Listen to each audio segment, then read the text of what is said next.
Evening. I am Cynthia Elliott, President of the Rochester Board of Education. We are here tonight at this speakers forum to discuss the qualities that the public may want to have in an interim superintendent. So that really is what we will be focused in on tonight, and we're hoping that the people who have signed up to speak, that is what the focus is going to be on, that this is to identify those qualities, give the community an opportunity to let us know in terms of the interim superintendent, the qualities that they perceive that we should have. And so with that, I'm going to call the first speaker, Salah Ahmed. All right, the next speaker is Sarai Rebecca Matthews. Next speaker is Abdul Bounds. Next speaker is Ricardo Adams.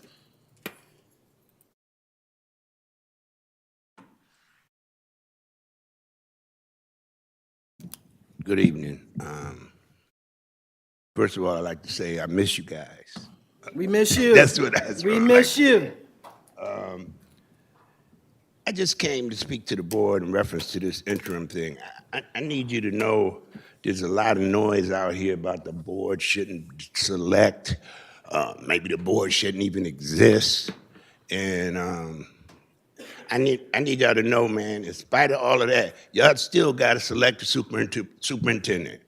And the last matrix that you used, I think it was fine. It didn't work out, but I think we looked for somebody who wasn't ambitious, really ambitious, wasn't looking to relocate or none of that. I think the person we picked was very competent, very competent.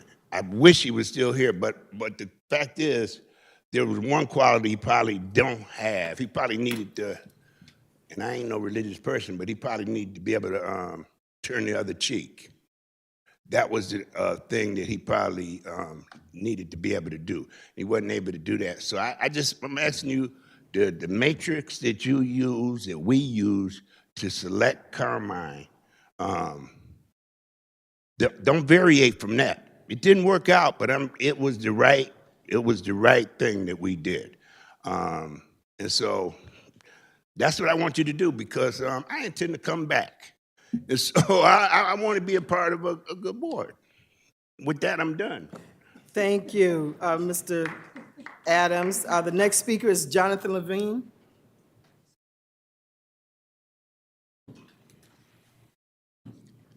I also provided the notes, which you all have. So I have some thoughts about what we need to look for in a superintendent, but I also want to provide some context for my comments. So I live in the city. My kids attended the schools. I spent 40 years as a systems analyst, but I also taught in Brooklyn for 3 years as a math teacher, which I completely loved, and last year at East High School. And what I observed in Rochester School District is the system's disaster for our students, our city, our society. The students were smart, and many had life goals. The teachers and administrators were tirelessly dedicated. But in a broken system, individual behaviors do not make a difference. Not one of the students I met saw the relevance of school. A few of them worked very hard because they had goals that required grades and graduation, but most did not, and many, very many, did not participate at all. As a result, few have had chances to work at living wage jobs after graduation, and the cycle of poverty continues. As a result, the good work of people like Summer Brook, Harry Bronson, Marlene Blocker at East, Aqua Porter at RMAPI, and the members here of the Board of Education remain tactical instead of strategic, because the unsolved cycle of poverty regenerates the exact same problems in the next generation. How do we solve this continuing dilemma? Start with an overall strategic objective a few words. Mr. Levine, does that, your comments include the criteria for the superintendent? Absolutely. All right, thank you. This is the context. Thank you. Start with an overall strategic objective. For example, every 4 years, 10% more students are either first working at living wage jobs that they enjoy within 6 months of graduation or are in college. Then all of our efforts should flow from that statement. And what might these efforts look like? For example, every student enters 9th grade and chooses a profession, then spends 2 years learning the profession's technical elements, and then in 11th and 12th grade, they apprentice in their chosen profession. And there are benchmarks for this in other nations. Other nations actually do this. And on page 2, there's details about how this could happen. But success of this kind will bring critically investment money for district projects and teacher salaries, critically support from an increasing number of parents and students, and 3, most important, hope for our future generations. Therefore, I'm getting to the point, to achieve these kinds of transformational results, we need an outsider who first recognizes that while there are many stakeholders, there's only one set of customers, and that's RCSD's students.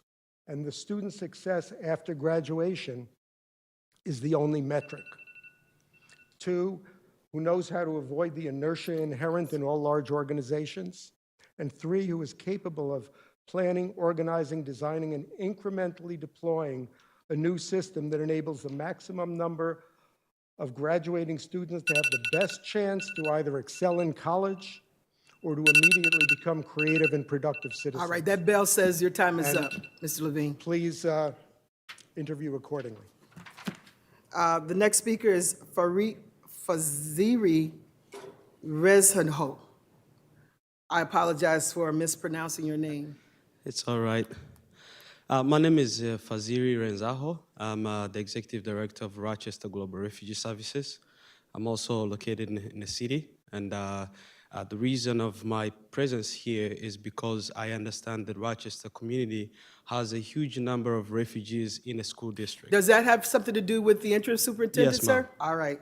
And one of the reasons why I came here for this meeting is because we want to make sure that the superintendent that is going to be representing this district is a person who has understanding on the background, the culture of the refugees as well in the community. Not only for refugees, immigrants, but also for the entire community, because we have a very huge disparities of the separation of understanding of people who are being put in place, but they don't really know exactly what the community is facing. For my understanding is that it's better to have a superintendent that is going to really relate to some of the issues that the community is facing for better understanding of where the resources should be allocated, especially because we have a place like RIA. For me, I never went there, but my brothers and sisters went there, and we still have so many people coming in. But we've seen that there has been a challenge of getting resources to that place and the other places that are supporting refugees in this area. I think the issue is because there is a misunderstanding of the culture and the background and where these people are coming from and what they are capable of and the resources available for them. For my understanding is that when we consider a superintendent, we have to make sure it doesn't matter where they are supposed to be coming from, but they have to have social, academic understanding of our community at large, not only for one specific group, but for entire group. And that really brings that representation of understanding and resources being separated to different locations depending on the needs. So I understand that there is so many other places that are behind. Yes, we all have to focus on those areas. We don't have to have only one focus and forget and ignore other places. That's why I'm thinking that we've seen a lot of places like refugees are coming in. They've been behind in education. They've been behind in language. They've been behind in culture because it's a different culture. Imagine if you find yourself in a different world, you don't speak the language, you don't have no culture. If we don't have a good leadership that understand that kind of community, we are really losing the importance of making sure these people have the needs they have to better strive in this community, to better feel they are part of the community, but also contribute to the community, especially in education piece.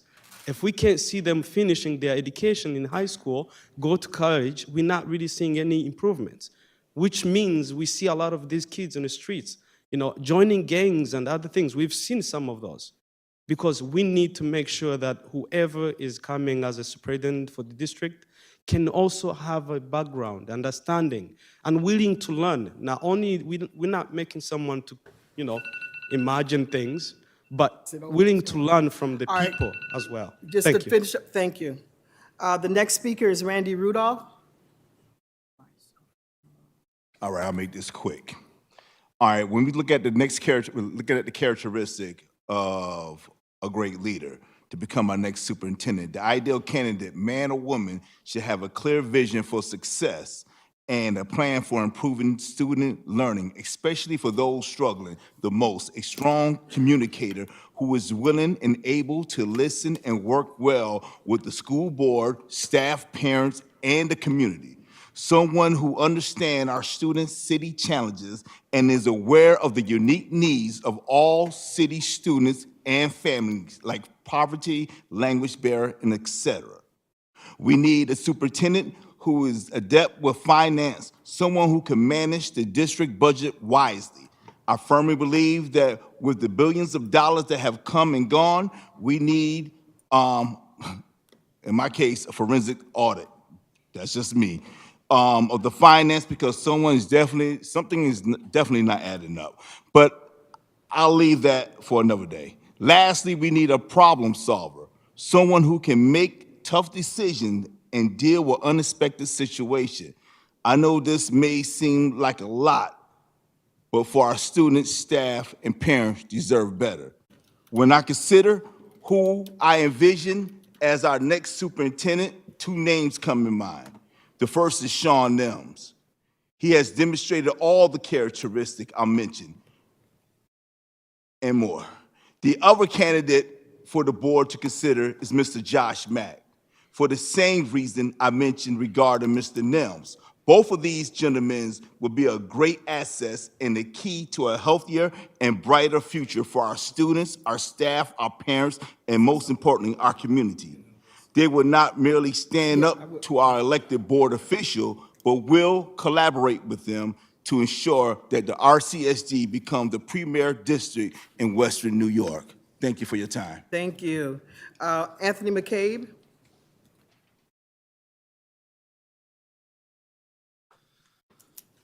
Good evening. My name is Anthony McCabe. I'm a teacher at Franklin Upper, speaking tonight to address the board about the district's future.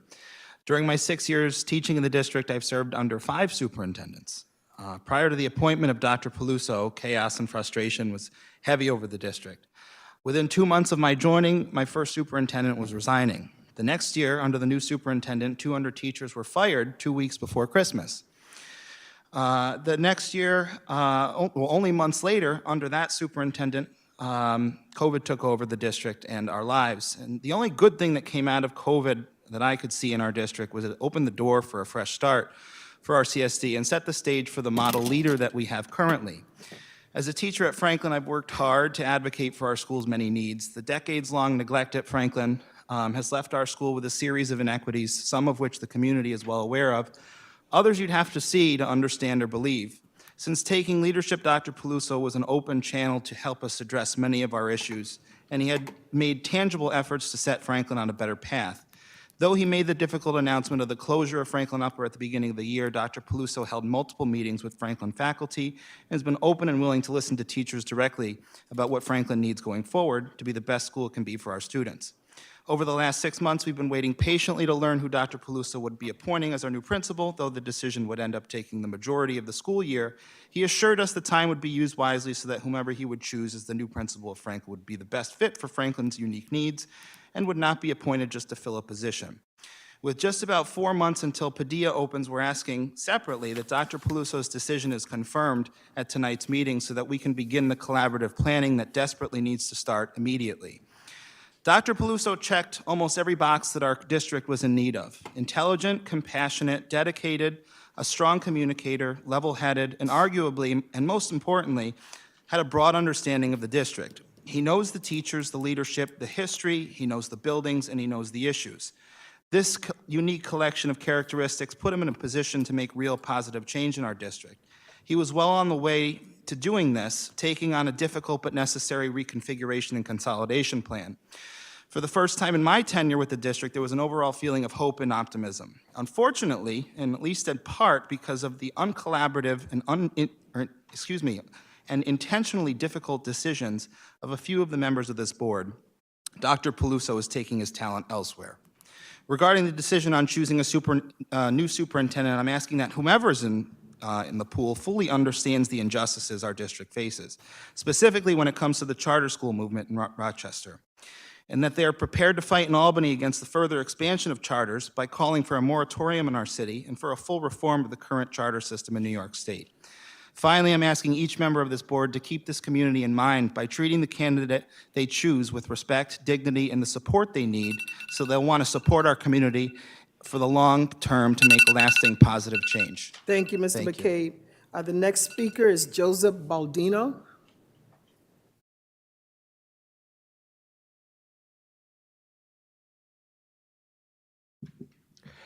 Good evening, President Elliott, Commissioners Simmons and Santiago, and Superintendent Blocker, parents, community members, and other colleagues in attendance. Let me introduce myself. I'm Joe Baldino, the proud principal of School 29. I understand the upcoming challenges the district will be facing as we shift to seeking new leadership for the upcoming school year, and would like to share with you my recommended characteristics for the interim superintendent. As we are moving into a district reorganization for the upcoming school year, I'm suggesting that the person chosen has extensive RCSD experience, with extensive experience defined as 20 to 30 years, with 30 or more years preferred. That experience must include a significant majority of time spent in a school as a teacher and building level leader. This recommendation is made within the context of the massive reorganization we started and will ramp up starting on July 1st. The positive reasons for this are the person will have an innate understanding of the operations of the district. They will not have to be brought up to speed on anything, particularly the reorganization, because they're living it every day. There's a good chance that they have experienced one or more previous reorganizations and can bring that knowledge to the table. They will also possess great social capital, born out of their extensive experience. Many parents and RCSD staff may know them, and hopefully they have a high opinion of them. This will give the person great credibility and help them navigate through a very stressful reorganization. I'm aware of current administration, specifically school principals, who could become a pool of candidates who are already working in the district who meet these qualifications. I'm respectfully requesting strong consideration be given to the suggestion, as well as reaching out to our group and see if a principal is interested in applying for the position of interim superintendent. These are very trying and challenging times. We need a person who is adept at leading us through challenging times and who has the experience, stature, and stamina to move us forward. I believe we have a qualified person in the RCHD Principals Group. I'll also share my comments with you on the email address. With great regard, thank you very much. Thank you. Before I go to the next speaker, I just want to acknowledge Commissioner Malloy is on Zoom. The next speaker is Mary Androkolich Montesano. Sorry about that. Oh, good evening, everyone. We're just going to put it right there. I am Mary Androkolich Montesano Diaz. I'm the proud founding principal of the Rochester International Academy. And as all of you are preparing to bring on an interim superintendent and eventually a permanent superintendent, I ask that the person selected have a really good understanding and compassion for the refugee, immigrant, and SIV community in Rochester and the need for the Rochester International Academy. Since the opening of RIA in 2011, there have been 6 superintendents, 2 interim. Out of the 8, 6 uplifted, supported, and expanded RIA, and 2 almost destroyed it. The interim superintendent must know the community is projected to receive over 1,000 refugees in the next 6 months, 30% being school-aged children. They must understand the unique needs of the newcomer students and their families of this very vulnerable population and the importance of having RIA to meet their academic, social, and emotional needs while adjusting to their new life in Rochester and the United States of America. We need the interim superintendent and the permanent superintendent to demonstrate their support of the refugee community by walking the talk like Dr. Paluzzo, President Elliott, and Vice President LeBron. With much appreciation. Thank you. The next speaker is Francesca Florence.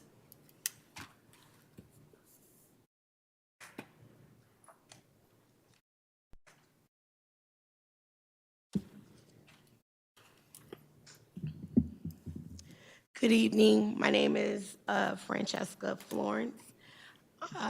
Excuse me. I attended Rochester City School from kindergarten to 12th grade. I graduated from Wilson Magnet High School, class of 2000. I'm currently a building substitute teacher at Henry Hudson School, number 28. I'm teaching students who are diagnosed with autism in a 614 classroom setting. My perspective of the next superintendent or interim superintendent that's coming will take in consideration me and other people who have a bachelor's degree who are looking forward to participating in the urban suburban program to come out as a certified teacher with a master's degree.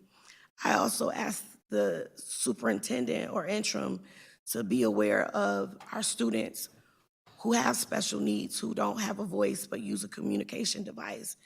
Be aware of our parents who are not aware of the support or where they can get it, or the schools that don't have the resources to help our parents that have children with autism or a special need. I just hope that we look to our communities to reach out to our ministers and support teams of churches who will adopt schools. My father, Minister Clifford Florence, is one of the pastors who have adopted 28 schools, and he's done everything in his power to be a support to our school community. I hope that this next superintendent interim will think about building substitutes like myself, who resigned from the city school district as a para 2 years ago. I'm in my second year as of June to be a building substitute teacher. So I hope that we won't just get away with taking away building substitute teachers, because we play a big role. Per diem subs are not really required to be in the school, but being a building substitute teacher, I take my position very seriously. I come prepared every day, regardless of what I face. Thank you. Thank you. That ends the speakers portion, but there were some people who came in. If you came in late and you signed up to speak, would you acknowledge yourself, please? Okay, so yeah, no, so the person who raised their hand over on this side, can you tell me your name? I don't have you down, Mr. Boutte, as a speaker for, I'm talking about for the interim superintendent portion. Excuse me? Yeah, no. So, all right, I just wanted to make sure that I got cleared it with Mr. Boutte. Abdul, please come up to speak. Abdul Bounds. Just want to make sure you understand this is for the interim superintendent. Yes, ma'am. I'm just saying it in general now. You're fine. Because I saw someone else I thought raised their hand, but they may not be on the list, so. Thank you, Mr. Bounds. Well, good evening, board. My name is Abdul Bounce, parent, safety security officer, Franklin High School. I'm not speaking for all my SSOs, but I'm speaking for my team and others. Once again, take into deep consideration on who you guys are going to pick to lead this district next. Once again, I'm a district graduate. I have a child inside of this district, and all I want to do is all I want to see is a leader that's going to be strong, that's going to stand up for us in places where people can't stand up for us at. Once again, I hope the leader gets to know the community, understands the community, and that the parents, once again, the parents have the final say. Thank you. Thank you, Mr. Bounds. Was there anyone else who signed up to speak for this interim who are here that I did not call, who may have come in late? All right, thank you very much. Appreciate you all coming out for this session. We appreciate your comment. It just shows your commitment to this, to our school district. It is much appreciated by this board. And with that, this public hearing is closed. Thank you.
Good evening. This is the Rochester Board of Education, the business meeting for April 25th, 2024. I'm President Cynthia Elliott, and we will start our meeting with an act of reverence and pledge of allegiance to the flag. Commissioner Simmons, can I get you to, no, not you. All right, can I get you, Jackie, to do the pledge of allegiance? I'll just do it. I pledge allegiance to the flag of the United States of America, to the republic which stands, one nation, under God, indivisible, with liberty and justice for all.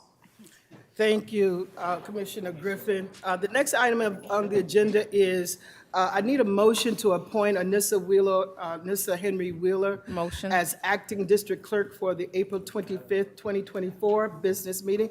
Moved by Commissioner Simmons. Is there a second? Is there a second for? Second. All I'm on right. Zoom. All right. And we have Vice President LeBron online. All those in favor? Or any questions or comments related to that appointment, temporary appointment? All those in favor? Aye. Any opposed? Thank you. I would like to confirm who was the motion? Who was the motion? Commissioner Simmons? Commissioner Simmons? With LeBron. Thank you. All right, thank you. The next item of the business is the board clerk will announce the upcoming Board of Education events.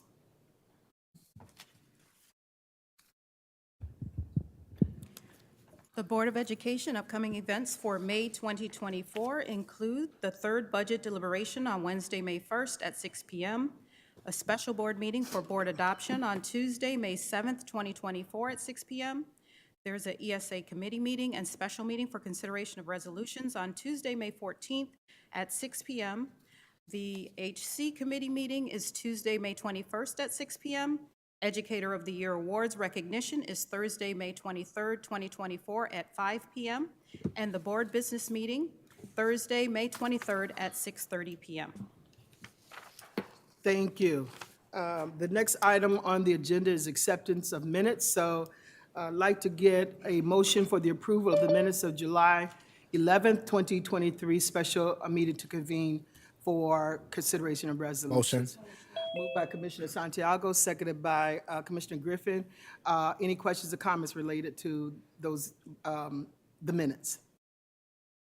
Hearing none, all those in favor? Aye. And I think what I do, if it's okay with my colleagues, that we'll bundle up the next three minutes.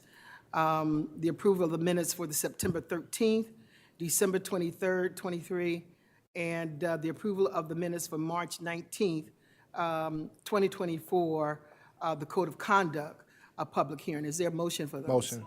Moved by Commissioner Santiago, seconded by Commissioner Simmons.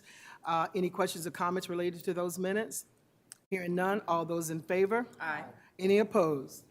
Thank you. And let me just recognize that Commissioner Malloy is also on Zoom, along with Vice President LeBron. And then, Cannot see President LeBron for her vote. Commissioner Malloy, you said LeBron? Vice President LeBron, I did not see for the vote. Okay. Yeah, I didn't come on camera for the vote, so you could just, yeah. Thank you. All right, thank you. Yeah. Now, the next item of the agenda is the speakers addressing the Board of Education. And so I'll start off with Maeve Delahunty.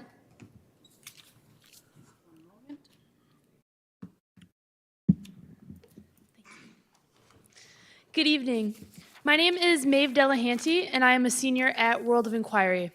One of the graduation requirements at my school is a capstone project, which is essentially a self-guided research study on a subject a student is passionate about.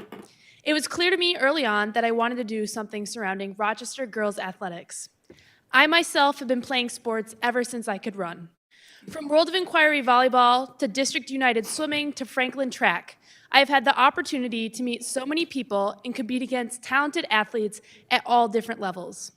While I am thankful to the experiences I've had, I believe our community has a long way to go in supporting our female athletes. For my capstone project, I held a conference at World of Inquiry this past Monday with 45 female student athletes from across 9 different Rochester high schools. The goal of the conference was to establish a dialogue with fellow female athletes about the quality of our athletic programs. 3 key issues continued to be brought up again and again throughout the conference: communication, adequate resources, and early exposure. When it comes to communication, athletes found that it is difficult to find updated information about school athletic programs, as well as the time and location of practices. Few school websites have updated and have accessible information readily available. At World of Inquiry alone, we send students to Edison, Franklin, Soda, East, Aquinas, Wilson, and School 28. And this is not a unique occurrence. Every school in the district participates in at least one combined team. Families deserve to have access to transportation information, contacts of coaches, and practice schedules, especially if they are to be sending their child to another school. Quality communication systems can increase athletic participation if every student and family knows where they are going for each sport in advance. Girls also express their frustrations over the quality of programs available. In order to build strong, successful sports programs at every school, there has to be opportunities for off-season play and training. Girls noted that boys football, basketball, and baseball have access to off-season workouts and training at many schools, but there are few workouts for girls available. In order to perform at the level of other teams in the county and to potentially play at the collegiate level, we have to offer the opportunity for students to train. Perhaps this means developing weight room schedules for each school where teams can choose a slot to work out, or maybe providing girls-only open gyms, rotating a schedule for different sports. Access to year-round programming is not just a district issue, but a community issue. There are few club sports teams based in Rochester for any high school girls sport. Girls volleyball, the most popular high school sport in the district, has 0 club teams operating out of the city.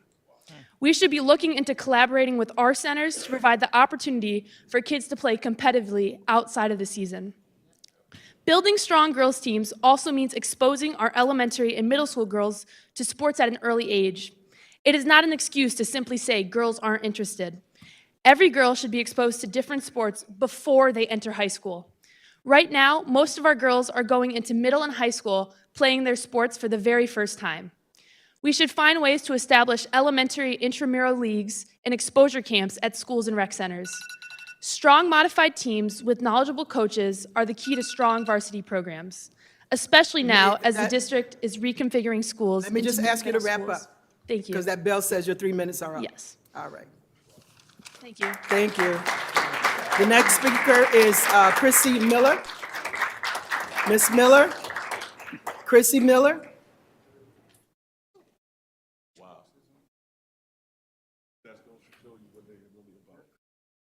Hi, my name is Chrissy Miller. My first subject is about the superintendent. I feel like as a parent, we need parents at the table to make the same decisions as you guys make when it comes down to our children. We are the stakeholders of our children. We make the decisions for our children. We are y'all bosses because y'all sit in the chairs because we voted y'all in. So I feel like that we should make the same decisions with you guys when it comes down to making the same decisions with the superintendent. And my next topic is literacy. To Dr. Strickland, to Commissioner Simmons, thank you for having that documentary at Mount Olivet. It was beautiful, beautiful. But what I would like to see with the literacy more is having music with the literacy part. Kids can learn how to read through music. Kids can learn how to read through anything that you put in front of them, favorite different songs, rap songs, you name it. Put it out there to learn how to read through music, learning how to do sight words, anything to put words together. Or even you can ask a student how they feel with music on, and then they'll write out how they feel, a whole sentence. I want to see that I want to see that make a better thing for our students. Because if we don't have that, yes, they're going to keep on falling. They're going to keep on falling through the cracks, and we don't want that. We want to see something better and something different in the school system when it comes down to our children. And with the math also, kids learn how to read through the numbers. Use music through math. Use music through math also. And that will help the kids, not just the ASD program, not just the gym program. All students should get the same opportunities across the borderline. It doesn't matter who they are, all children. Thank you. Thank you.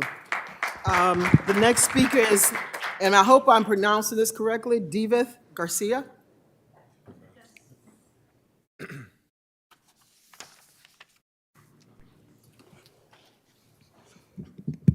Good evening. Many people here know me like the president of the Bilingual Council, but at this moment, tonight, I appear before as like a mother. Since it has been almost a year and my son continued without school, 3 hours of instruction at home do not meet the educational needs of a young man like my son with multiple needs who belong to the special education program. It is extremely difficult for a single mother to meet the needs of a young person with a disability that specialized schools expel it. A young man of a great size compared to me. If a specialized school could not support him, imagine my situation at home. It is difficult to support this district when this district do not support the parents or the needs of the student it is supposed to serve, especially those with specific needs. I'm sorry, I'm nervous. It hurts me a lot to support others and serve this district and community when my son does not have any resources and I do not have any support. It is for this and many reasons that this district does not have the support of the parents, and many of them do not participate in events or activities due to the frustration they feel. Why, like my son, there are many students without receiving the necessary or adequate instruction. Then they hold meetings wondering why the parents do not participate, simply because their children does not receive the attention and the tools so that the child or young person can make progress. On the contrary, they fall behind not receiving educational service according to their needs. I am a mother leader. As I have always said, everything I do it from my heart because I like help. And many here know that when they need me, I have to always be willing to help. But however, who's helping my son? Not even in the community, I do find resources to support my son due to the lack of staff. The situation I find myself is not easy, but I continue to give my best. I'm still waiting for a specialized services for my son. I hope soon an effective solution that can help him in the long term and to be able to continue collaborating with other families who need support in this district and community. Thank you. Thank you. The next speaker on the agenda is Benjamin Cox.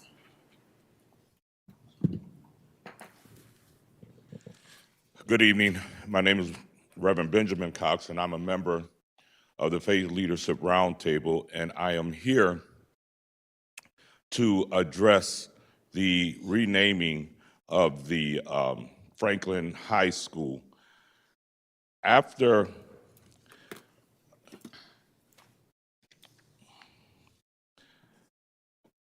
In regards to the renaming of the Benjamin Franklin High School, and it's my understanding that Mr. Trent Jackson, who attended Franklin High School, his name was not even considered to be under the renaming of the school. And yet, he was one who set numerous records while attending Franklin High School. To this day, his name still holds some of the leading records that were set by him and him alone. And then, by him being a product of this community in which he touched so many lives by giving back,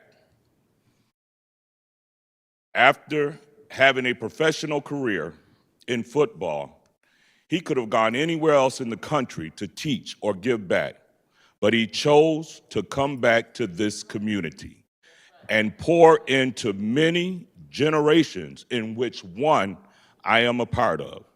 And he did it not to get a paycheck like some of our educators and district members are doing and have done over the years, but he did it for the love of the children, for the love of the community,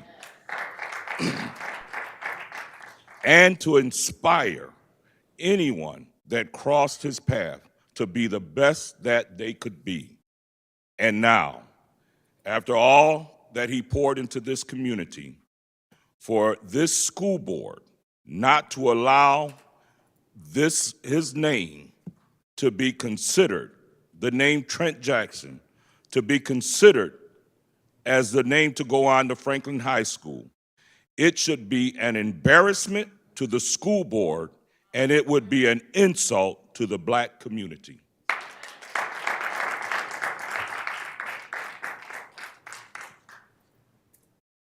Thank you. The next speaker is Nate McFarland. Hello, my name is Nate McFarland. I'm the pastor of the Walking in God's Grace Ministries located in the 3rd Ward of the city of Rochester. We've been in the inner city about 8 years now. I'm here also to address the renaming of Benjamin Franklin High School and offer my concern about Mr. Trent Jackson Sr.'s name is not part of the conversation. I believe because of the great impact Trent has made with this community and this city, it would only be fitting if the opportunity to present itself that his name would be highly, highly considered.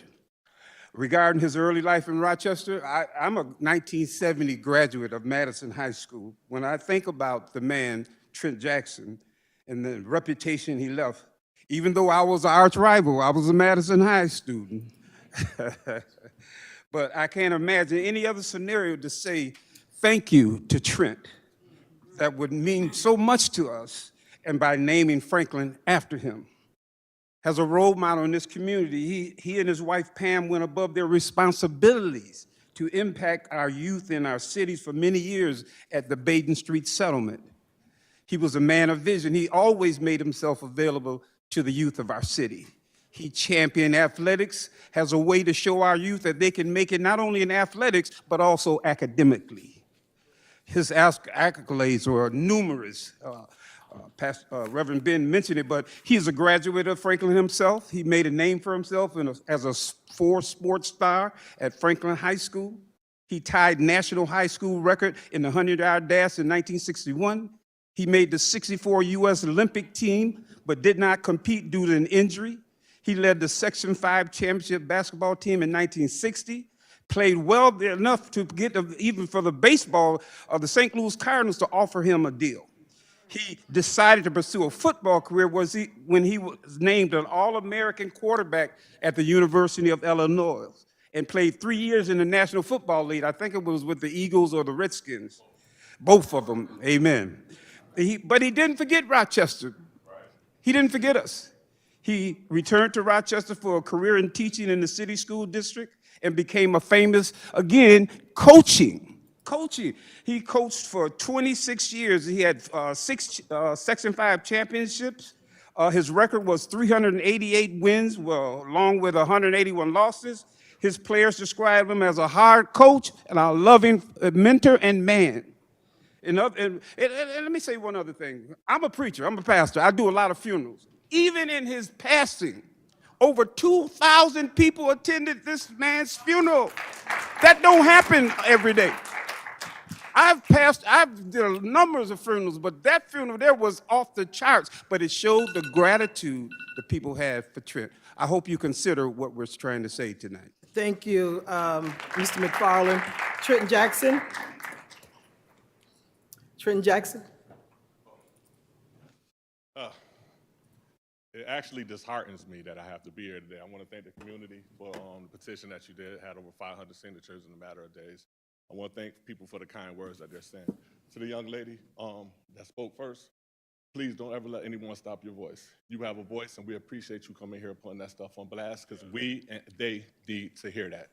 So keep your voice going. We hear you, and we will support you. Just let me tell you a little bit about Trent Jackson Sr., since the school board doesn't remember. In high school, he set a national record that Jesse Owens had set in 1934, making him one of the fastest men on earth. He left high school, he went to college, University of Illinois. While at the University of Illinois, he lettered in 4 sports. You could put his name with Jackie Robinson. As he lettered in 4 sports, he also won a national title as a Big Ten champion in track and field. Also, he won a Rose Bowl championship at the University of Illinois. Ooh. He wasn't done there. During the 1964 riots in Rochester, New York, his family was in the midst of that. They all grew up at Hanover Housing.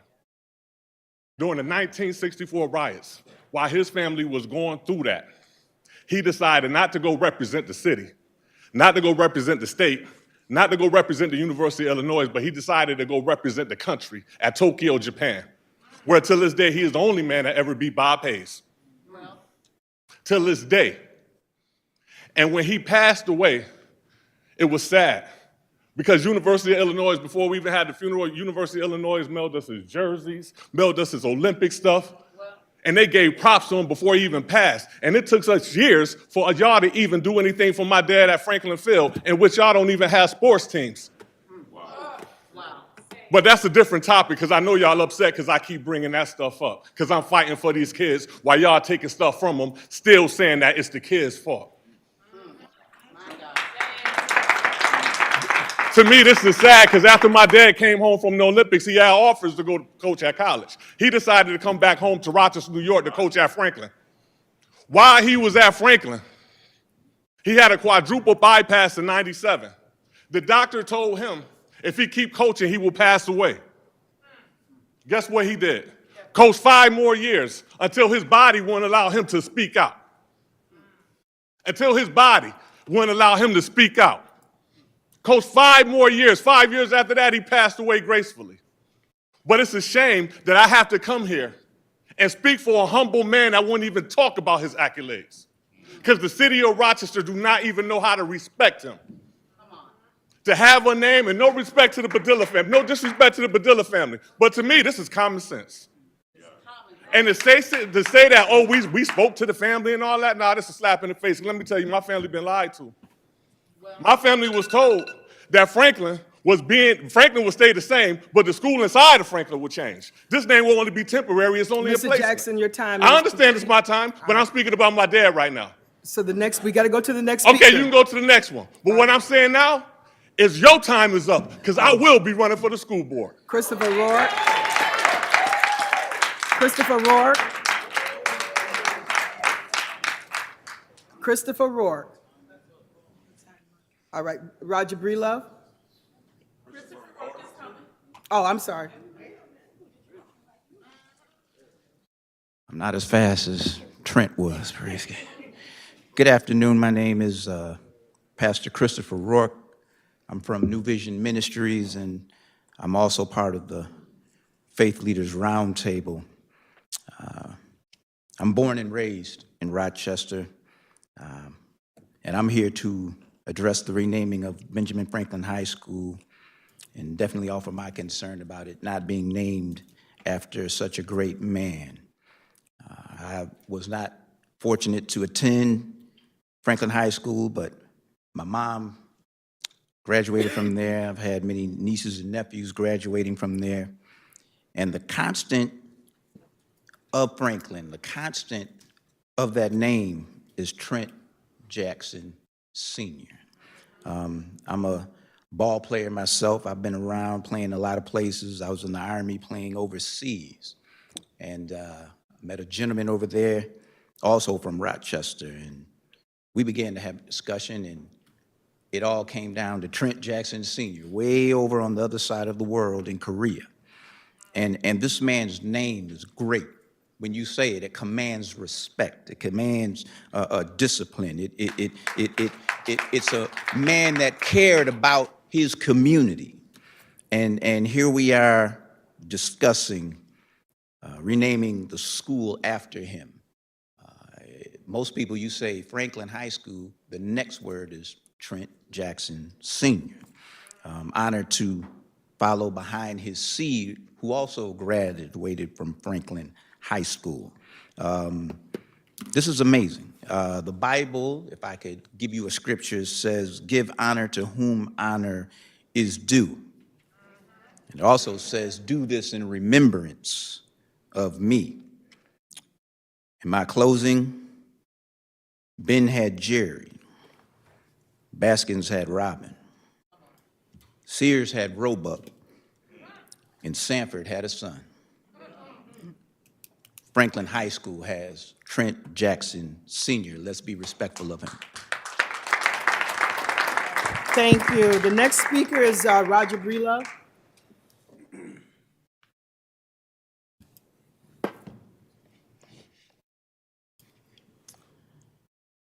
Good evening. My name is Roger Breedlove, and I am pastor, senior pastor at In Christ New Hope Ministry, located in the town of Henrietta for over 25 years. I was informed that you are considering renaming Benjamin Franklin High School and that Mr. Trenton Jackson Sr. name was not mentioned in the conversation. I actually came up under the tutelage of Mr. Jackson. I believe that this omission does a disservice to our community and Mr. Jackson's great legacy. Regarding his early life, he earned a bachelor's degree in education, taught over 30 years in the district himself, met and remained married to Pamela Jackson for 35 years, together parenting 4 children who all graduated from 4-year colleges. One daughter is an administrator in the very city school district as we speak now, while another is an educator in Baltimore, Maryland. As a role model, his community activity was unprecedented. As a coach, he made sure that his players got home from late game, spending his own personal resources when bus transportation was shut down. He wrote letters of recommendation for students and athletes that didn't even play for him or went to Franklin High School. Mr. Jackson was what I like to call others driven, and that's something that can't be taught, but it comes from the heart. He was a man of vision. I played football for him, and we would have what is called 2-a-day practices. The first session would be on our school grounds. The second evening session was at school number 6. What we didn't know at the time, but of course, hindsight is 20/20, he was marketing his team, he was marketing us so that the people in our community would come out to support us on Saturday. His accolades are numerous. Mr. Jackson stood out in high school basketball, football, track, and baseball. He still has a record today as he ran a 9.4 seconds in the 100-yard dash. At the University of Illinois, he became an All-American athlete and Big Ten champion. In 1966, the St. Louis Cardinal professional baseball team drafted him, but he declined and decided to play football in the National Football League for the Philadelphia Eagles. Did you know that Mr. Jackson team won the 1964 Rose Bowl? Did you know that Coach Jackson ran in the 1964 Olympic? Coach Jackson being the last man to defeat Bob Hayes in Tokyo, Japan.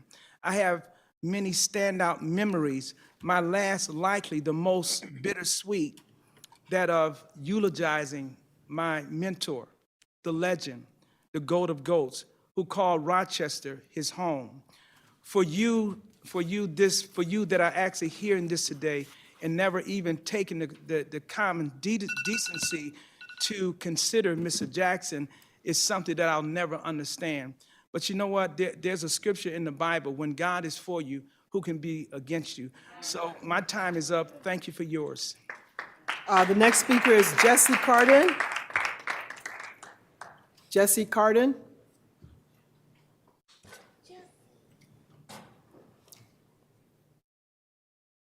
Good evening,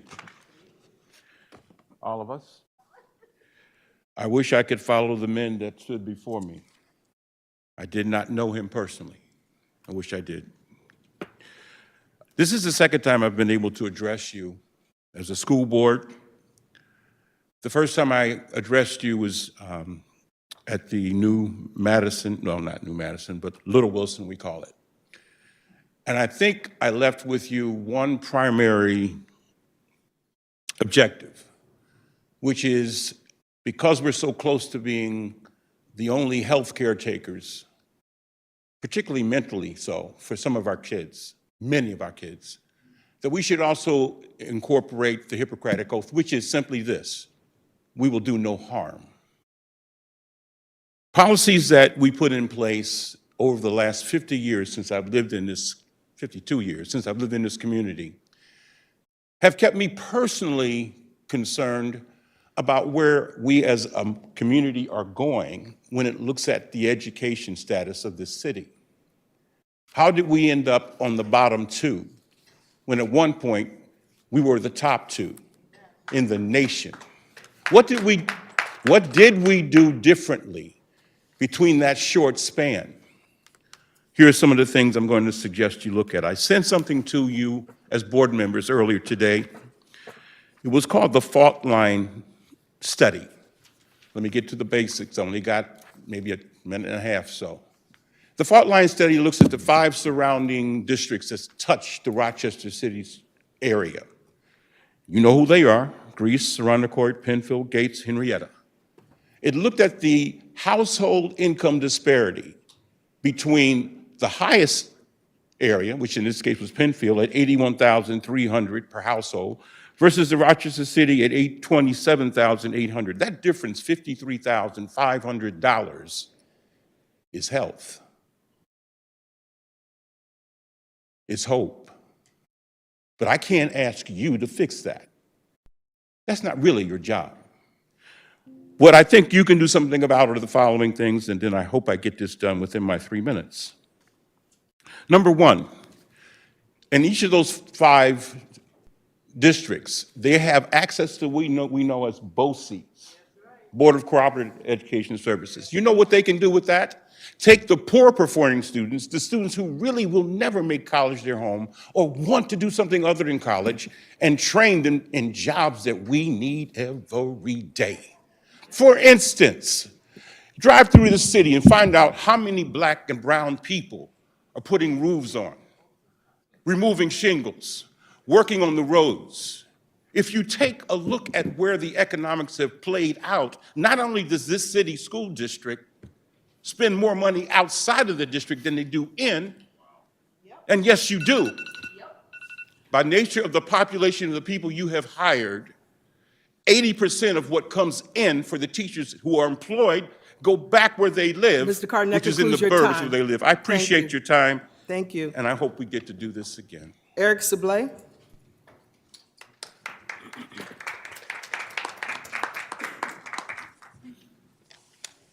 Good evening. I didn't come here to talk about Mr. Jackson. I didn't even know people were going to be talking about Mr. Jackson, but while we're on the subject, my father is a 1974 Franklin graduate, and I was raised on stories about Mr. Jackson. I played for the Baden Street Bulldogs, so I knew your mother well. Yeah, and I just want to say he's got my vote for sure. I mean, that's obvious. Scotty Johnson, blessed memory. My father's a good friend. He's a 74 grad as well. He used to take me to watch you to play basketball. His son played for Edison. So before I get to what I'm going to say, I just want to say, of course, Trent Jackson. All right. Yeah. My name is Eric Sablé. I'm a long-term substitute at the Rochester International Academy, where I've been filling a secondary E&L teaching vacancy since December, with the goal of eventually obtaining a full-time TESOL position in the Rochester City School District. I'm speaking this evening in regards to the recent reduction to the living stipend for the Rock Urban Teaching Fellowship Program. However, some of my remarks will no doubt echo the support and advocacy for the Rochester International Academy that you will hear from my colleagues who were supposed to be present as well. Maybe they're online.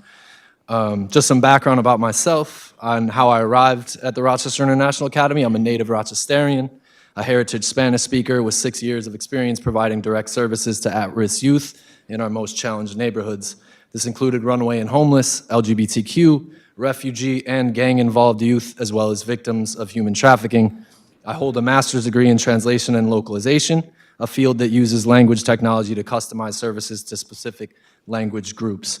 I'm new to teaching, and my time at RIA has been transformational in ways I had not anticipated. I've felt an immense sense of pride participating in this work, and being proud of what I do is a professional priority for me. The gravity of welcoming refugee students into a classroom with interrupted, if any, prior formal education, many of whom are fleeing some of the most chaotic and violent situations of our time, is not lost on me, and this experience has only led me to pursue a commitment to teaching more fervently still. I say all of this not only to illustrate my qualifications. I read this to somebody and they said it kind of sounded like I'm applying for a job. Don't get it twisted, that's not my intention. But I was thrilled, I just say this also to illustrate my commitment to the students and the Rochester community. I was thrilled to learn about the Rock Urban Teaching Fellowship. With all the benefits it provided, it was the most streamlined and sustainable option for me to pursue certification. I applied and was unofficially accepted to U of R this past Friday, only to learn on Monday morning that the living expense stipend had been reduced to levels that were now prohibitive. Though the tuition scholarships remain intact, which I'm grateful for, the living stipend of $43,000 with benefits was now reduced to $15,000 without benefits. There's an urgent need for TESOL teachers. I love teaching. I'm here. I want to teach. Just please consider. Thank you, Mr. Yeah, Sibley. thank you. Thank you. The next speaker is Maria Gonzalez. I added that one. Madam President. My name is Could it- Maria Gonzalez. Before you start, that young man that just spoke, Mr. Sobli, if I pronounced that properly or wrong, I'm sorry, but could his last statement, he told us to consider something that I didn't get, so I don't understand what he wants us to consider. He could talk to you after if you wanted to know. Okay, All Mr. right. So we're going to go to. Sobli, would you see me after, please? Yeah. Thank you. We can go to Ms. Gonzalez. Thank Okay, you. I'm here as a grandparent, again, like always. I'm here so that we can get in touch with the people in the community, okay? I'm tired of hearing other parents saying, I don't know what's going on with the city school district. When you have something going on, don't wait until the last minute to communicate with the community, even the parents, that the child goes to school. And they want to know what's going on, and they don't understand. So in order for them to understand, you have to have groups that go out there in the community and teach the parents how to communicate with your guys. They are afraid to talk. I don't know why, but I know the reason. So in order for the community to come here and understand what's going on, I would like to invite you so you can go out there every block and ask those parents out there where they're gonna, you guys are deciding, or who's gonna be our next superintendent. And to wait into the community decide too, because they have the voice to do that too. So that's Thank you, Ms. all I have to Gonzalez. say. That concludes our speakers portion, and we'll move on to the advisory council reports. Excuse me, I didn't see Ms. Gonzalez's name on there, and I called and put my name on at 10:30 and was told that you didn't get the message. And then I sent an email at 12:28 and was told that I was 20 minutes too late. I am asking for 1 minute. Sure. Thank you. So I'm here to also support the naming of Franklin, the Trent Jackson Senior High School. Superintendent was quoted saying that Franklin was named after a person from the Latinx community for 4 reasons, none of which had to do with the district policy for naming. You said that the Padilla family brought bilingual programming to Franklin, that Latinx people are prominent in the Northeast, that there's a big Latin community in the Northeast, and that we lacked Latin names and wanted to bring Latin names to our school to deny the voice of over 538 people whose petition I submitted to this board. And so I want to just submit to you a vote of no confidence in the Board of Education naming and voting process that you did for renaming and naming schools in January, because it was a faulty process, and we are calling for you to do it over and actually provide a public forum and not an employment forum, because you had 8 principals that night who submitted names. There was not a general public here, and you said you had 5 names that were submitted, but you never disclosed those names, so those were anonymous. And so the process was flawed, and I'm here to ask you to do the right thing. Hear our vote of no confidence in that process. Redo it and let the public give you the names and honor the 538 names on the petition that I submitted to you. Thank you. Thank you. So the next item on the agenda is our advisory council President report. Elliott, I didn't catch her name. What is your name? Reverend Myra Brown. Okay, thank you. So the next item on the agenda is the advisory council reports. We do not have our student rep here, so we will not have that report. But the next advisory council report is the Parent Leadership Advisory Council. Good evening. My name is Rebecca Hetherington, and I'm part of the leadership team of the Parent Leadership Advisory Council, and I'm here to give the activities report for April of 2024. If you are a parent of a Rochester City School District student, then you are a member of PLAC, the Parent Leadership Advisory Council, which is the district-wide parent group that focuses on equity of every scholar in the district. Beginning on May 1st, members of PLAC can opt in to the leadership team, which acts as the steering committee for PLAC. You have to read the bylaws, commit to 1 meeting a month on Zoom, and support it for membership meetings throughout the year. We will be sending out a formal request to parent liaisons at school buildings to ask that they encourage their parents to join the leadership team. The monthly meeting of parent group leadership with district leadership met on April 1st at central office. PLAC leadership will continue to push for district events that are family-focused with clear objectives for attending. The next meeting is May 6th at 6 p.m. at central office. On April 2nd, the leadership team met via Zoom to finalize plans for the final PLAC Parents Teaching Parents event for April 11th, which was an ice cream social at School 39, which focused on comprehensive education plans, which every school has and every parent should know about. We want to thank Dan Hurley and the Office of School Innovation for their enthusiasm and support at the event in identifying what parents needed to know. We had over 20 community partners join, and then at the end, families were treated to the ultimate in ice cream sundaes.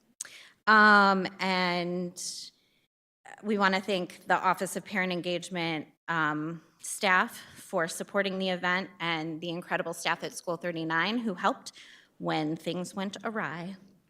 On April 9th at 5 p.m., leadership from PLAC, the Special Education Advisory Council and the Bilingual Education Council, as well as the Student Leadership Congress, met with President Elliott to discuss the path forward when it comes to the superintendent and parent voice in the district. We want to thank President Elliott for the opportunity to communicate directly and clear the air about misunderstandings. We are here to partner, and we look forward to doing that moving forward.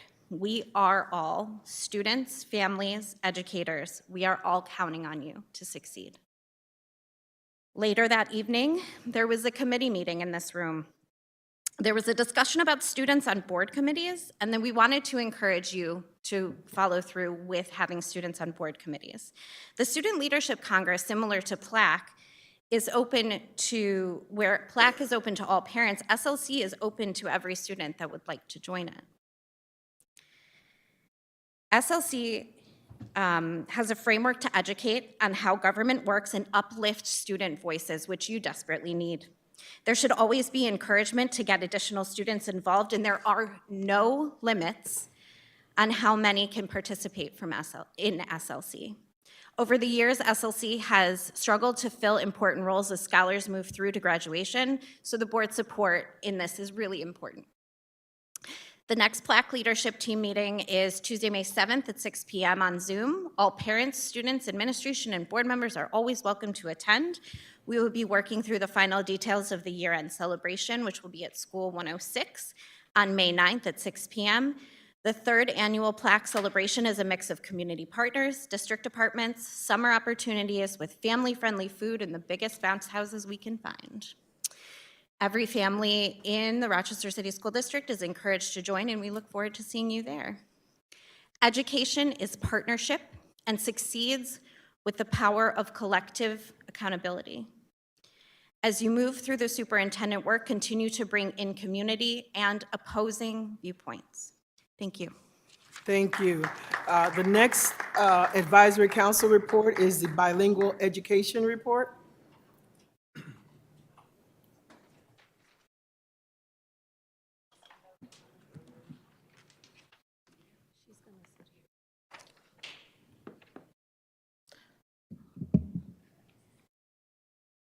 Good evening again.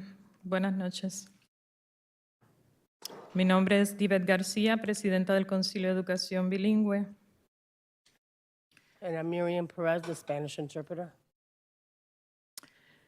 El reporte del Concilio de Educación Bilingüe, el Centro de Recursos para el Desarrollo de la Juventud Latina a través de AmeriCorps proporcionó información sobre los recursos disponibles para las familias.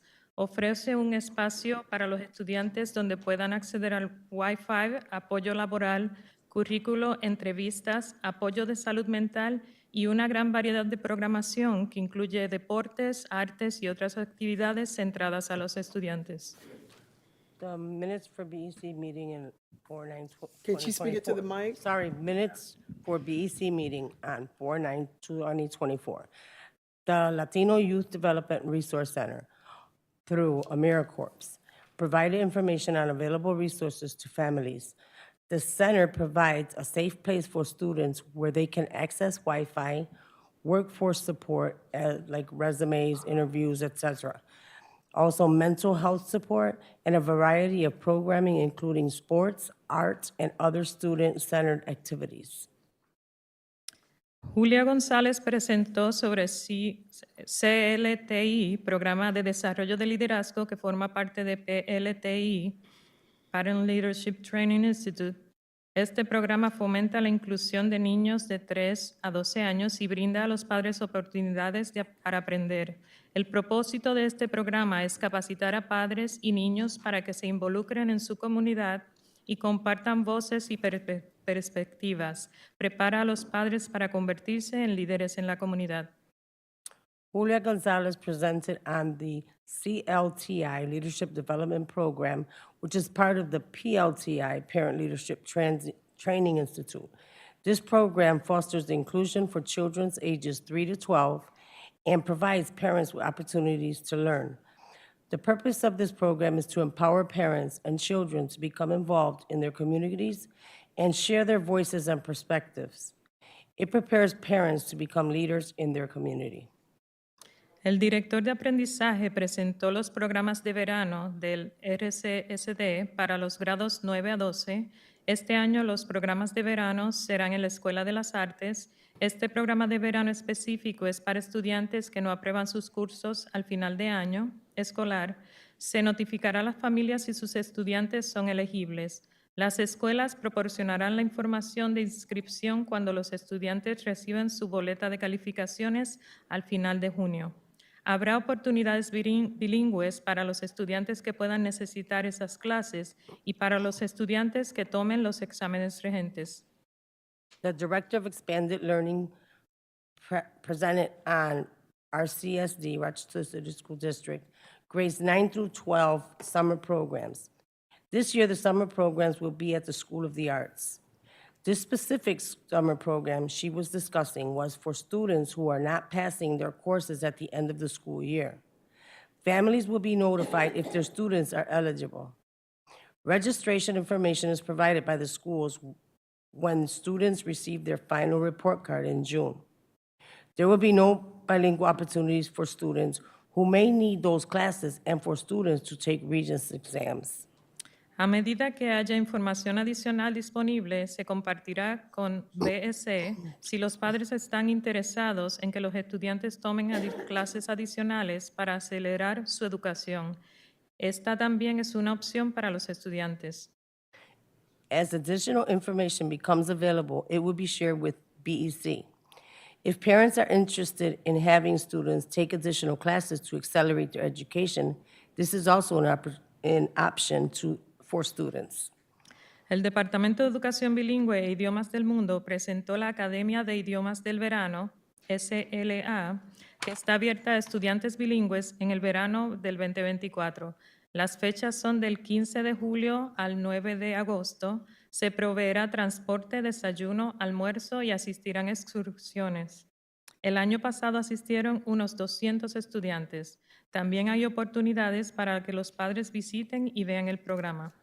The Department of Bilingual Education and World Languages presented about the Summer Language Academy, SLA, which is open to bilingual and English learners in summer 2024.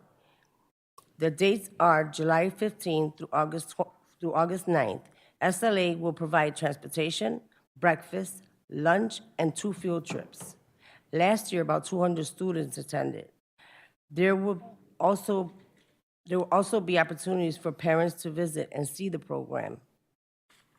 La última media hora de la reunión, los padres se dividieron en varios grupos para intercambiar ideas sobre las diversas formas de mejorar el BSE. Se hicieron preguntas sobre programación, apoyo y actividades.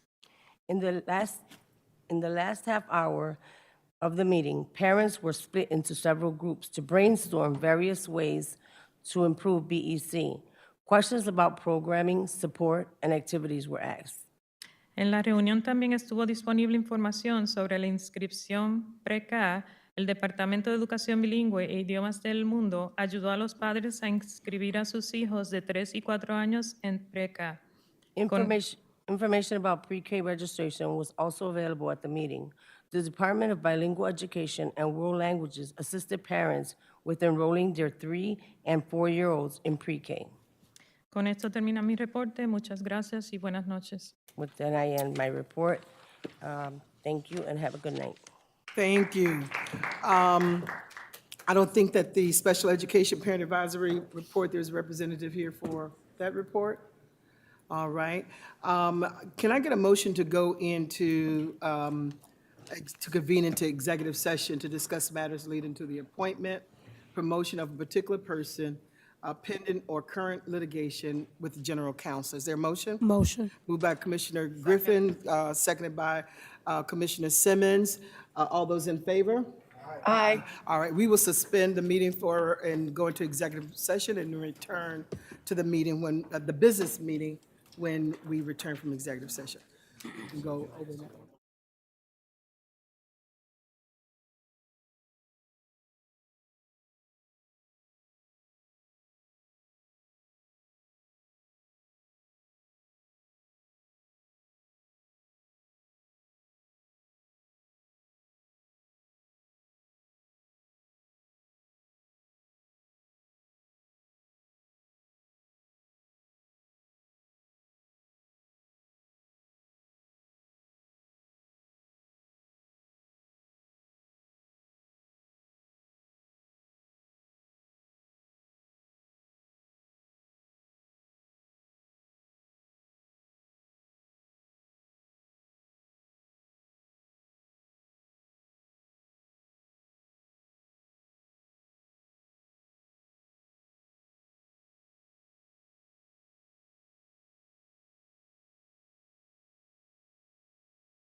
We have reconvened into our regular business meeting, and so the next item on the agenda is the board reports. There's no audit committee report, so we'll go to Commissioner Simmons with the ESA committee report. Commissioner Simmons? Thank you, President Elliott.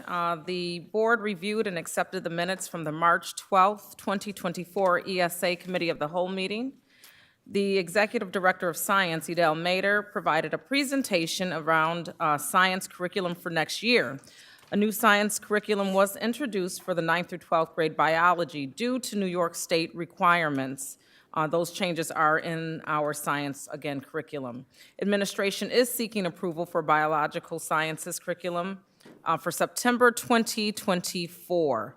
Copies of the biological sciences curriculum will be available for review by the board, staff, and community members. Deputy Strickland provided a presentation around graduation projections for 2023, or the 2023 cohort. A summary of data for the Q2 marking period was discussed, and strategies used by the district to keep kids on path for success to graduation were also discussed. There was also a network presentation by our chiefs of schools. Information was presented around our multi-tiered systems of support. The focus of MTSS, the 6 critical components, and best practices across networks were highlighted. Our next ESA committee meeting will take place on Tuesday, May 14th at 6 p.m.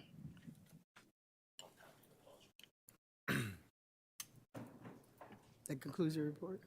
Okay, sorry about that. So the next report is the Community and Intergovernmental Relations Committee report. Commissioner Santiago? Yes, the CIGR committee held its first reflective conversation event on Saturday, April 13th, 2024 at Joseph C. Wilson Foundation Academy. This event was created as an opportunity to create reflective conversations and one-on-one conversations with district students, parents, and community members. We were blessed to have the RCSD Rock players who came and performed one of their numbers from their Disney Descendants musical. Unfortunately, there wasn't a large turnout at this event as we expected, but we will continue to work and continue to work in the background to ensure that this event continues to happen and that we can really engage more with our community to have more reflective conversations and one-on-one conversations. And I want to give a big thank you to our board staff who helped organize the event, to the Rock City players, and to all of the parents and the families who were involved in the event. Thank you. Thank you, Commissioner Santiago. The next report is the Finance Committee report. Vice President LeBron, you want to give your report? Actually, I sent you a message and asked you if you can do the report because I'm going to transition over to the laptop. And I certainly will. Thank you. You're welcome. So the Finance Committee did not convene this month due to our first budget deliberation. The third quarter medical compliance report is available via board docs under tonight's resource tab. I will now have the Chief Financial Officer, Sean Farr, to present the April 2024 financial report. Good Chief evening. Farr?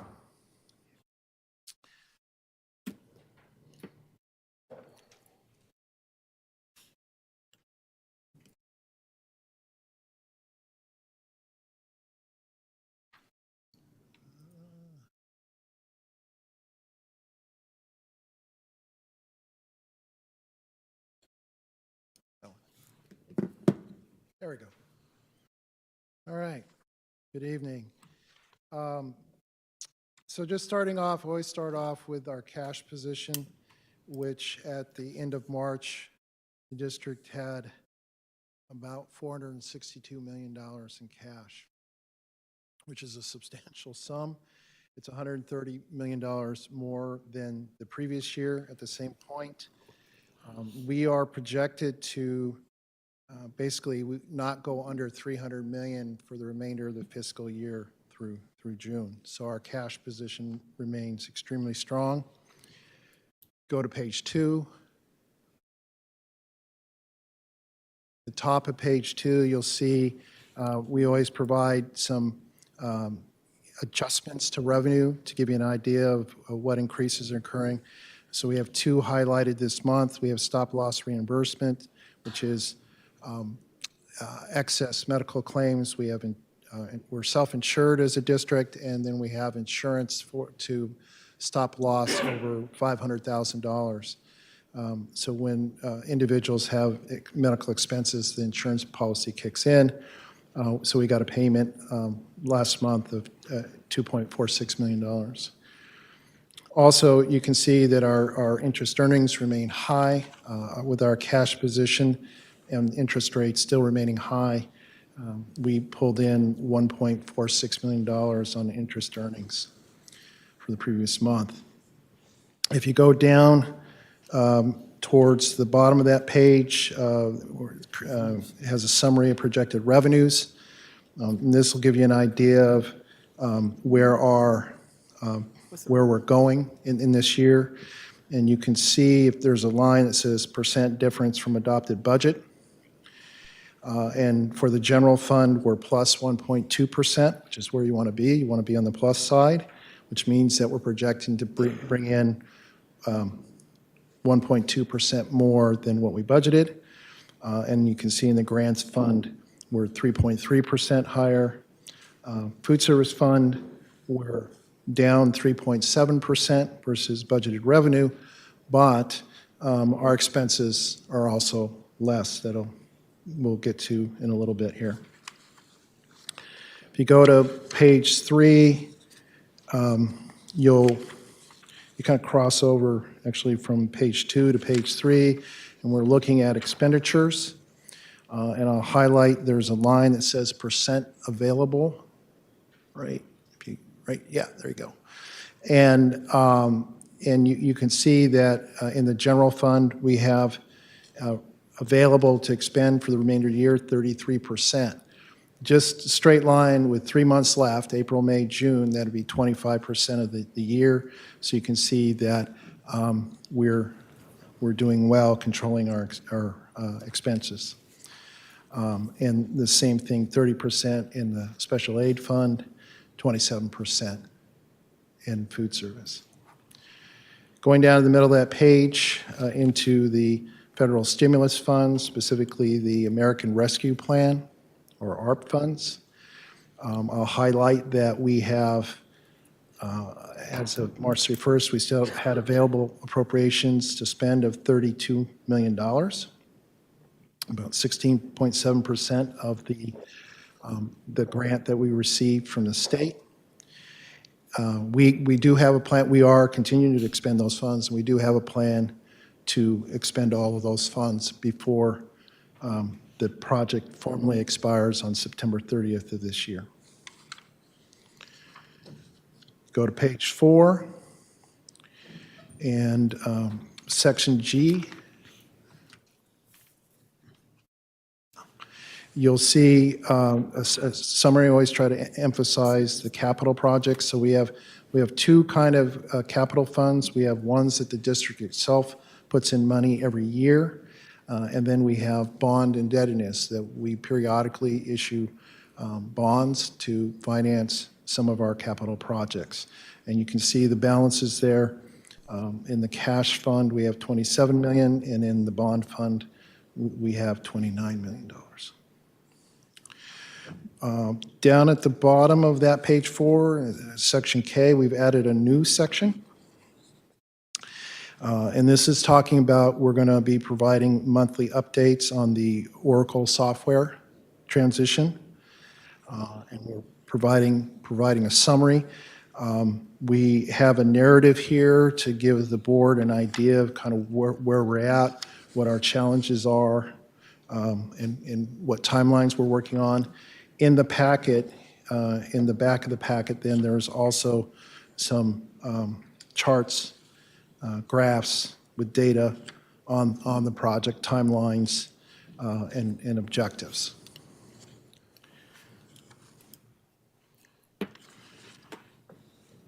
And that is the report for the month of March.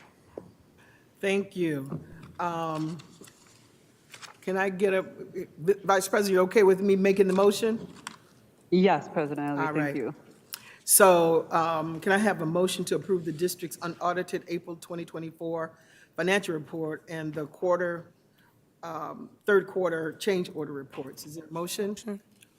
Moved by Commissioner Griffin, second, who's second? Commissioner Simmons? All those in favor? Aye. All right. Do I need to ask if there's any questions or comments related to his report? No, I don't think so. I think you got, unless, yes, the board can always ask questions related Yeah. to any report. Any questions or comments related to the finance report? All right, thank you. And there's no HR report. The policy committee report, Commissioner Griffin? Good evening, everyone. The Policy Committee met as a committee of the whole on Tuesday, April 9th, 2024. During that meeting, the board reviewed and accepted the February 6, 2024 Policy Account meeting minutes. The board recognized the Code of Conduct Committee for their participation and partnership and presented members in attendance with a certificate of appreciation. General Counsel Neal and Senior Research Analyst Travis presented on the Code of Conduct Policy 1400 and the recommendations. The board discussed naming facilities, Policy 7500, and decided for the policy to be further reviewed by following the 2023-2027 Policy Manual Review process. The board reviewed several policy action items and forwarded several policies out of the Policy Committee to tonight's business meeting. Further discussion is slated to continue tonight during the unfinished business. Sections regarding the parent representative and student committee representatives process for the board's committee. The next policy of the COW meeting is slated for Tuesday, June 4th, 2024. Thank you, President Elliott. Thank you, Commissioner Griffin.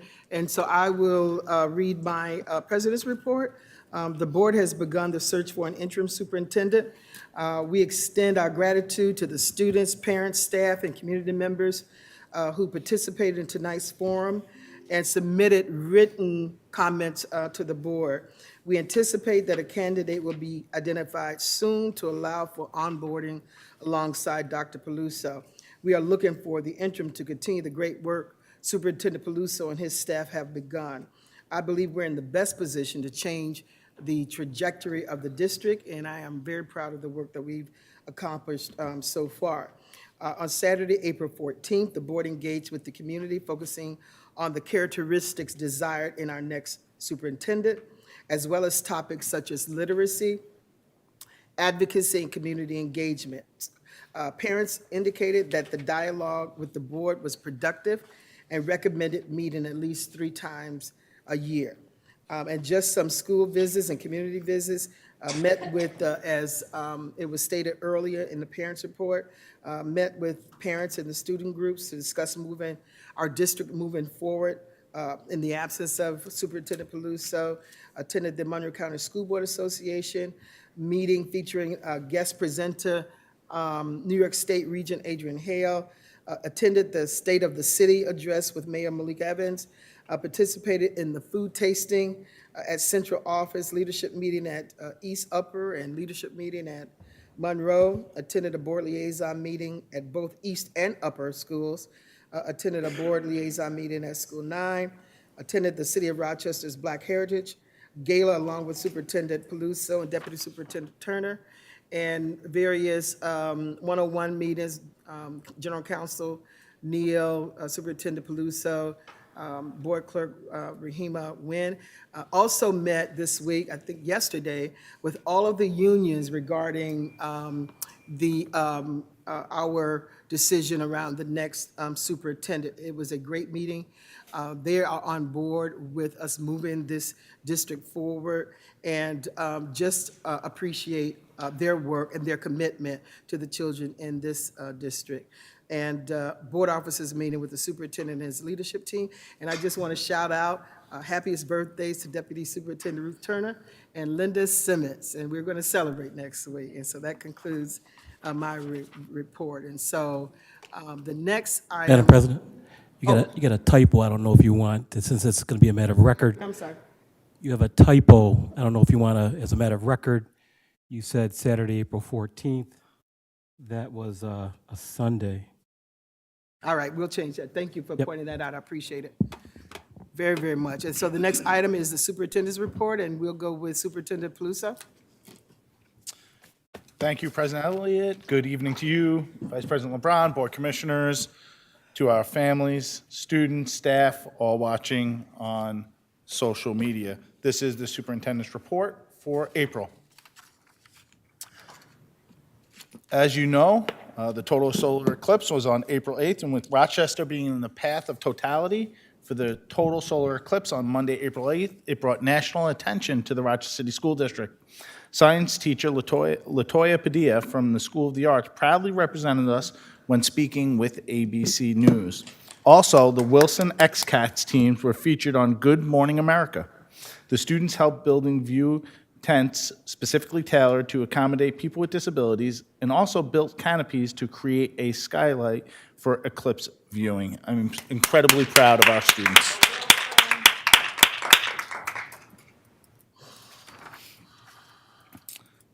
For the 6th year in a row, the Rochester City School District has been chosen as one of the best communities for music education, a designation that comes from the National Association of Music Merchants Foundation. We have been honored for our outstanding commitment to music education. This nationwide honor reflects our dedication to nurturing the musical talents of our students, and we are grateful to our engaged students, supportive parents, and exceptional educators for making this achievement possible.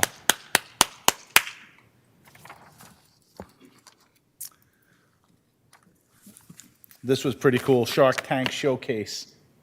The power of student voice was alive and well right here at Central Office on Friday of last week. I had the honor of serving as a Shark Tank panelist for students who presented to myself, members of the Executive Cabinet, and the Center for Youth's Elaine Spall. Based on the hit TV show Shark Tank, students used their creativity and critical thinking to give presentations that addressed real-world issues affecting their schools and communities. Things like mental health, school celebration, and improving school environment as part of the participatory budgeting initiative. After each presentation, students were awarded funds anywhere from $3,000 to $7,000 to implement their project. The money comes from the district's allotment of American Rescue Plan funds. It was heartening to hear the passion from our students who are dedicated to making positive change. We have an amazing and talented group of students, and tomorrow we're really looking forward to seeing the elementary students participate in this activity. Learning inside the hot air balloon. Students at Pinnacle School number 35 took learning to new heights last week inside a hot air balloon. The opportunity was made possible through the generosity of the Rochester Education Foundation SMILE program, created by philanthropist David Beck. And I want you to kind of just highlight that we did some whale-mobile stuff as well that has been supported by David Beck as well. So I do thank him for his support for our students. And during this event, students learned about the mechanics of hot air balloons and science behind their flight and safety protocols. April is dedicated to honoring the courage and resilience of our military children. They stay strong through moves, deployment, and countless sacrifices. We recognize Purple Up for Military Kids Day on April 17th as a reminder to stand with our military families. I also want to acknowledge our own employees who have served in the military. It's important to recognize and honor them as they have spent time away from their families and their jobs to serve our country, so thank you.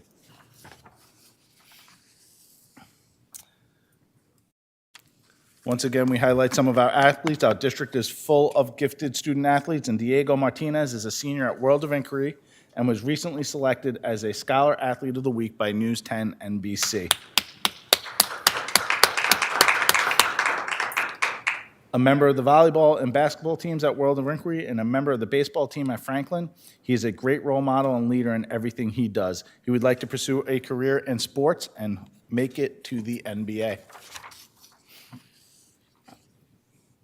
As we heard mentioned earlier, the Right to Read event, as part of the Superintendent's Conference Day, the Office of Teaching and Learning hosted a screening of the Right to Read, and we were honored to have film producer and NAACP activist Kareem Weaver join us to provide valuable insights and perspectives. I want to thank our host at Mount Olivet Baptist Church for welcoming Mr. Weaver and our staff on Monday as employees watched the documentary. The movie shares the story of Kareem Weaver, a teacher, and two American families who fight to provide our youngest generation with the most foundational skills for lifelong success, the ability to read. Our staff then discussed the actions to address literacy challenges in the district. So thank you to Mr. Weaver and Teaching and Learning for organizing. National Library Week. Literacy is a major driver of academic success. When reading becomes part of a child's life, even before formal schooling, the lifelong academic results are profound.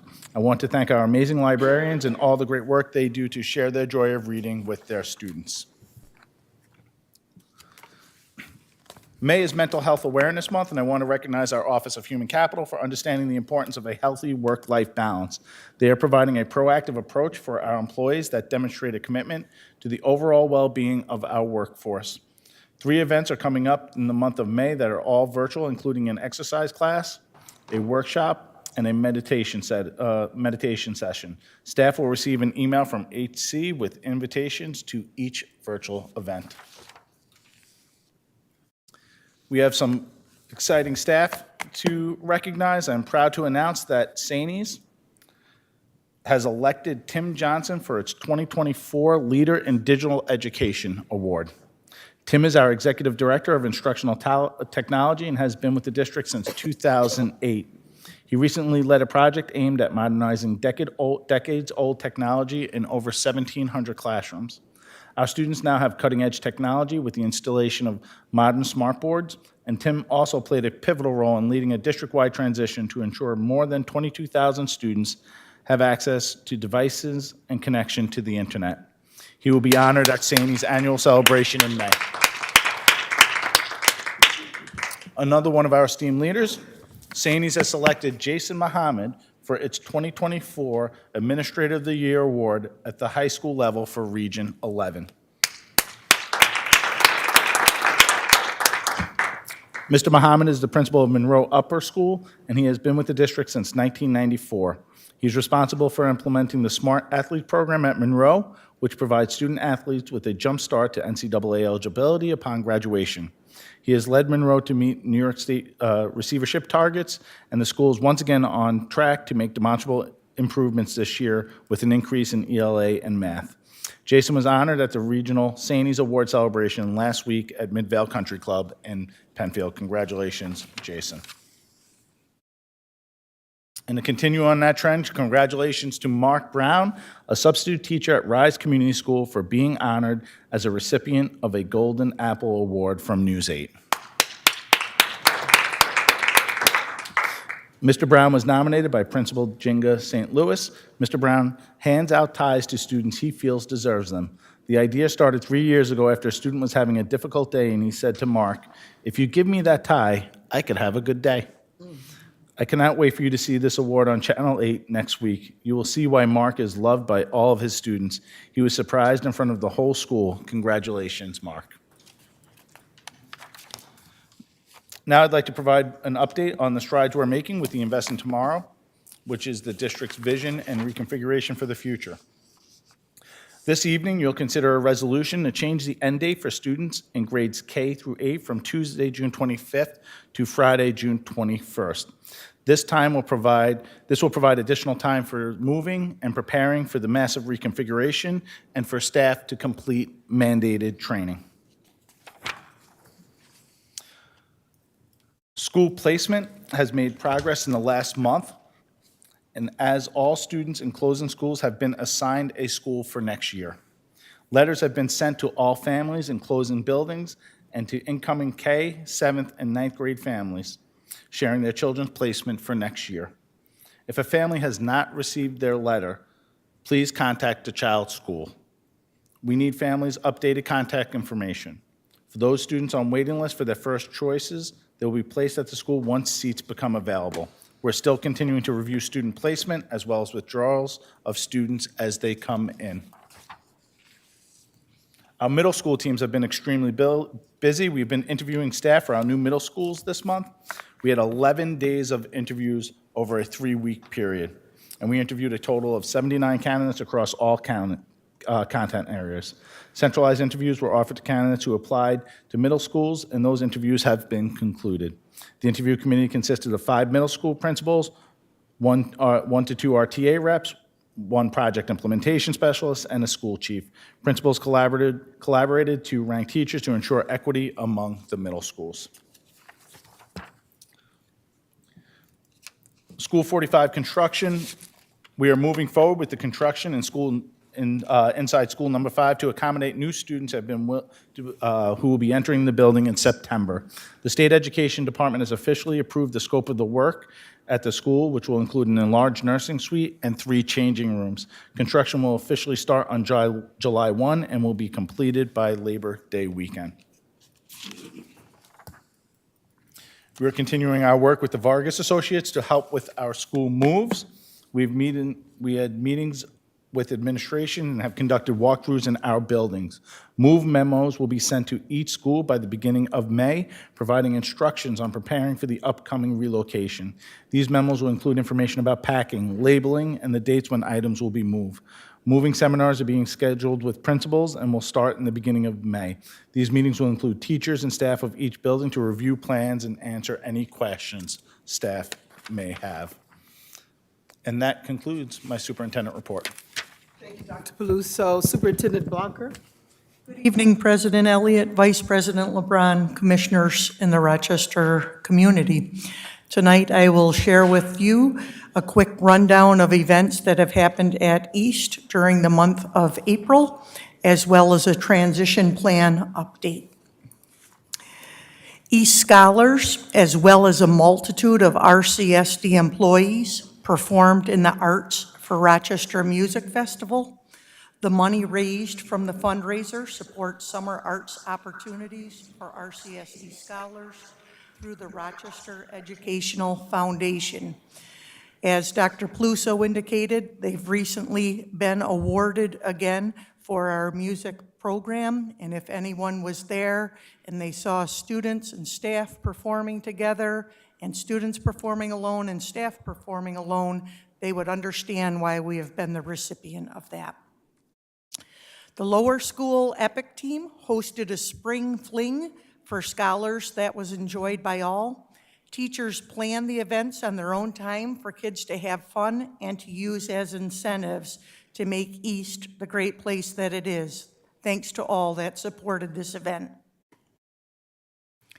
Remarkable news that Sapula Abdul Malik was selected as the nationwide Read 180 award winner. Woo! He received this award for working so hard on completing his software minutes, both inside and outside of school, as well as the tremendous progress he made on his reading skills. His whole class received an ice cream party to celebrate their reading success. Our American Sign Language class visited the National Institute for the Deaf, where they had the opportunity to see what a fully inclusive deaf environment looked like. They were able to interact with the deaf students, take a tour of the Dyer Arts Center, and learn techniques for ASL story time. The hope of this event was for NTID to recruit future interpreters of color for employment. The East baseball team participated in the inaugural ALS Classic to raise money and honor RCSD Athletic Director Joe LaPietra. They shared with Joe a custom jersey that all East players wore, sporting his name on the back, and strike out ALS on the front. These were made by Athletic Director Eric Robinson. This was a great and worthy event for all athletes, suburban and urban. Our 6th grade scholars went to the Rochester Museum and Science Center. They learned about the Earth's rotation and revolution through a show at the planetarium, and they also got to learn through many different hands-on experiences. Our East scholars participated in the spring nursing program at the University of Rochester. They learned from practitioners, visited the operating room, and took place in simulations. They loved it as much as our scholars did this fall that attended. Last week, East invited the partners from industry, industry alumni, and the parents of participating scholars to experience firsthand the CTE programs that we offer at East. All individuals received a tour of an Italy pasta station, tasted homemade ice cream, watched as eyeglasses were made, witnessed how optical lenses are polished, viewed a PC being built, and coding happening in Python. They also explored model classrooms created by our future teachers and observed our phlebotomy students blood typing and demonstrating blood draws. Lastly, guests set eyes on our state-of-the-art anatomage table that simulates 3D autonomy and physiology. I'd like to thank President Elliott for attending that event at East. Last, the East community has been processing what the impact will be without the East EPO. The gamut of emotions have been experienced by all. An intentional effort has been extended to assuage fears and remain upbeat, positive, and strategic so that East can retain their ongoing identity and scholar success.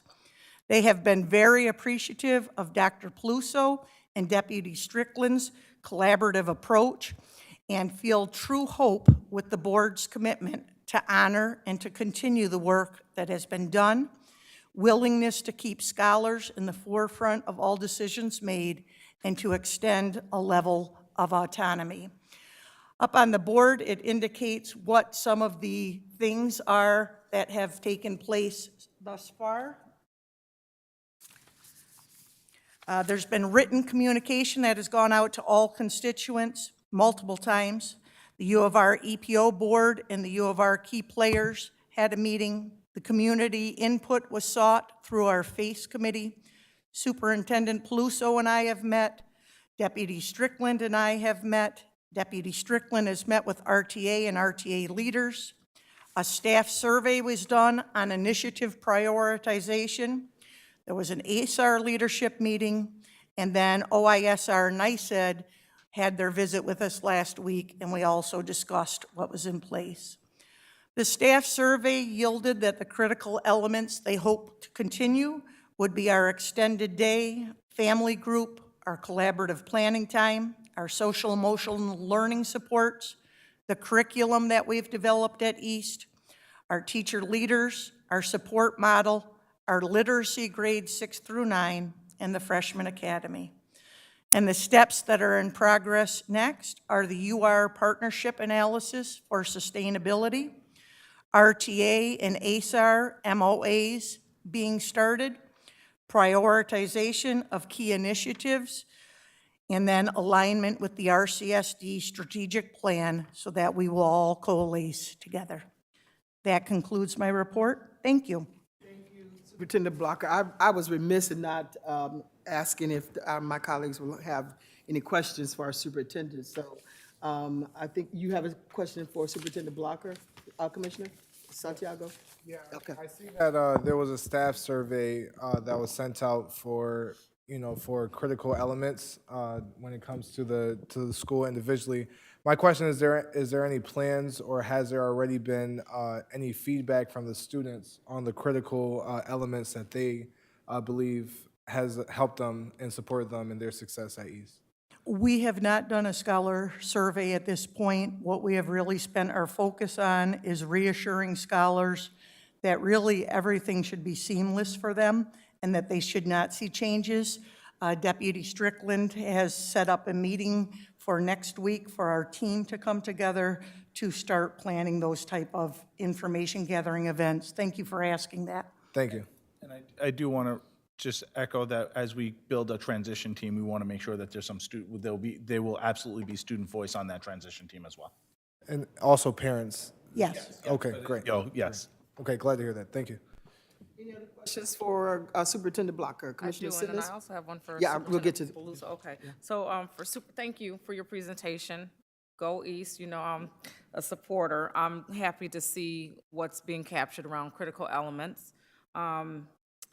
And when we look at family groups and all of these things, there's a lot of nuances. There's a lot of things that went into that. So how are we working together to not only identify these pieces, but make sure that there's an actual transition and a proper implementation of if we are able to do so? Would be certainly that the extended day will continue for our East scholars, and as a result of that, many of the initiatives that we have put in place will be able to continue on seamlessly. We hope those aren't going to go away, period, whether it's next year or 5 years from now. We have found them to be very helpful and useful. Commissioner Griffin, you have a question? No, I'm all set. Thank you. All right. Any other questions for Superintendent Blocker? All right, thank you. President Elliott, I'm sorry. Oh, I couldn't reach and my the- apologies. I forgot you all were on Zoom. My apologies. No, it's okay. I just wanted to sort of follow up on something that Dr. Blocker mentioned, was the extended hour.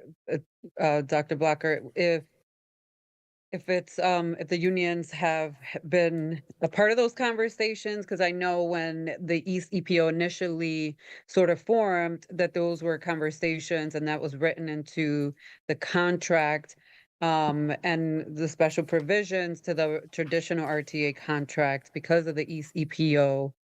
So just want to make sure, and then also just want to uplift, because I do think one of the misconceptions around the East EPO is that the U of R brought, the eye clinic that exists there, the optics program that already existed there, the culinary arts program. I worked at East before the EPO, and all of those programs and services were already there, including the clinic. When I worked there, the clinic was already there.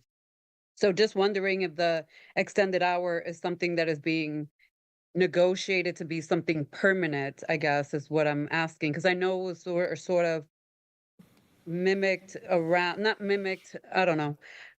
I know that the contract had these special provisions for the additional hour of teaching and extended day at East. So I guess what I'm trying to understand is how is that uh, allowed, not allowed, I'm sorry, yeah, I'm really exhausted today. I guess I do want to solidify that permanently too. So I guess I'm asking, is it already in discussions with the unions to contract that and make it a part of the RTA contract permanently as the provision? That's what, for the extended hour, extended day.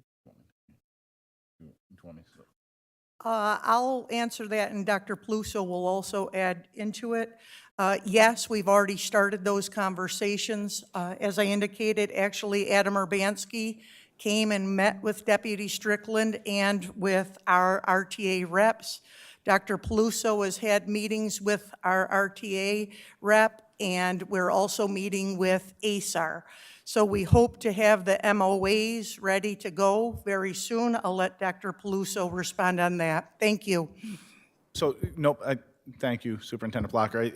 In essence, the East RTA agreement or with the EPO extends for a year outside of the EPO ending, right? Which there is some language that says that it becomes somewhat null and void if the EPO comes to closure. We've had some conversations of just extending that out for the year to complete that contract out and then continue negotiation. So it would give us an extra year here of continuing the work with that contract as we begin to move to close that out and then look at it collectively as a whole district. Thank you. And thank you, Dr. Blocker, for the MOU language, because I was trying to pull the terminology. And I guess I would put this out there on record to you, Dr. Blocker, and to the East community that I would 100% support, but I also think it should be permanently established as the structure. And I encourage the unions to negotiate that into the contract, so that it can live there out beyond an MOU, so that it, you know what I mean? It doesn't have the time limit. That's all. So looking forward to further conversations about that, and certainly will also reach out to them as well to make that recommendation to them. Thank you. Thank you, Vice President. Commissioner Simmons? Yeah, I just had a thought prompted, and maybe you can expound on it, Dr. Blocker's frown, because I was at East as well, right before the EPO and when it came. And similar to what Vice President LeBron stated, we know the optics was there and the culinary was there. But not only was it there, but how did the U of R enhance those programs and add to, if you could just expound on that a little bit. One of the things I would say is the Vision Care program is now connected to the Flom Eye Institute. The scholars have an opportunity to do training while they're at East, and then immediately following get employment and certification. As far as the medical program, that's probably been the greatest development that was not in place prior to the EPO. As we indicated, we have students now that are certified phlebotomists leaving school. Many of the scholars have been immersed in the medical programs, whether it be nursing, working as patient care techs right now to understand where they want to go. The mentor programs, we have a mentor program and a lunch and learn program where doctors and medical students come twice a month and meet with our scholars and try and kind of enlighten them to what are all the different possibilities that a radiologist may do, for example. Commissioner Santiago? And so with some of those things that's partnered and collaborated with through U of R, do you know, and it may be too early to answer this question, but even with the EPO being pulled, do you know the dedication of U of R to continue some of those programs and some of those partnerships? Yes, the U of R is 100% dedicated to continuing them, and that's why I indicated one of the next things that we're working on is the partnership analysis for sustainability, because it feels like the vast majority of things that we're doing with them should be able to continue on seamlessly as they contribute to our kids. And absolutely, I think that's my hope, and I also do second with Commissioner Vice President LeBron in saying that these are some of the things that should be put in permanently to ensure that some of these programs continue to help our young people. So I'm glad to hear the U of R's continued commitment even after the EPO ends. Thank you. Thank you. Any more questions for Superintendent Blocker? So I'll open it up for questions for Superintendent Peluso. Commissioner Simmons?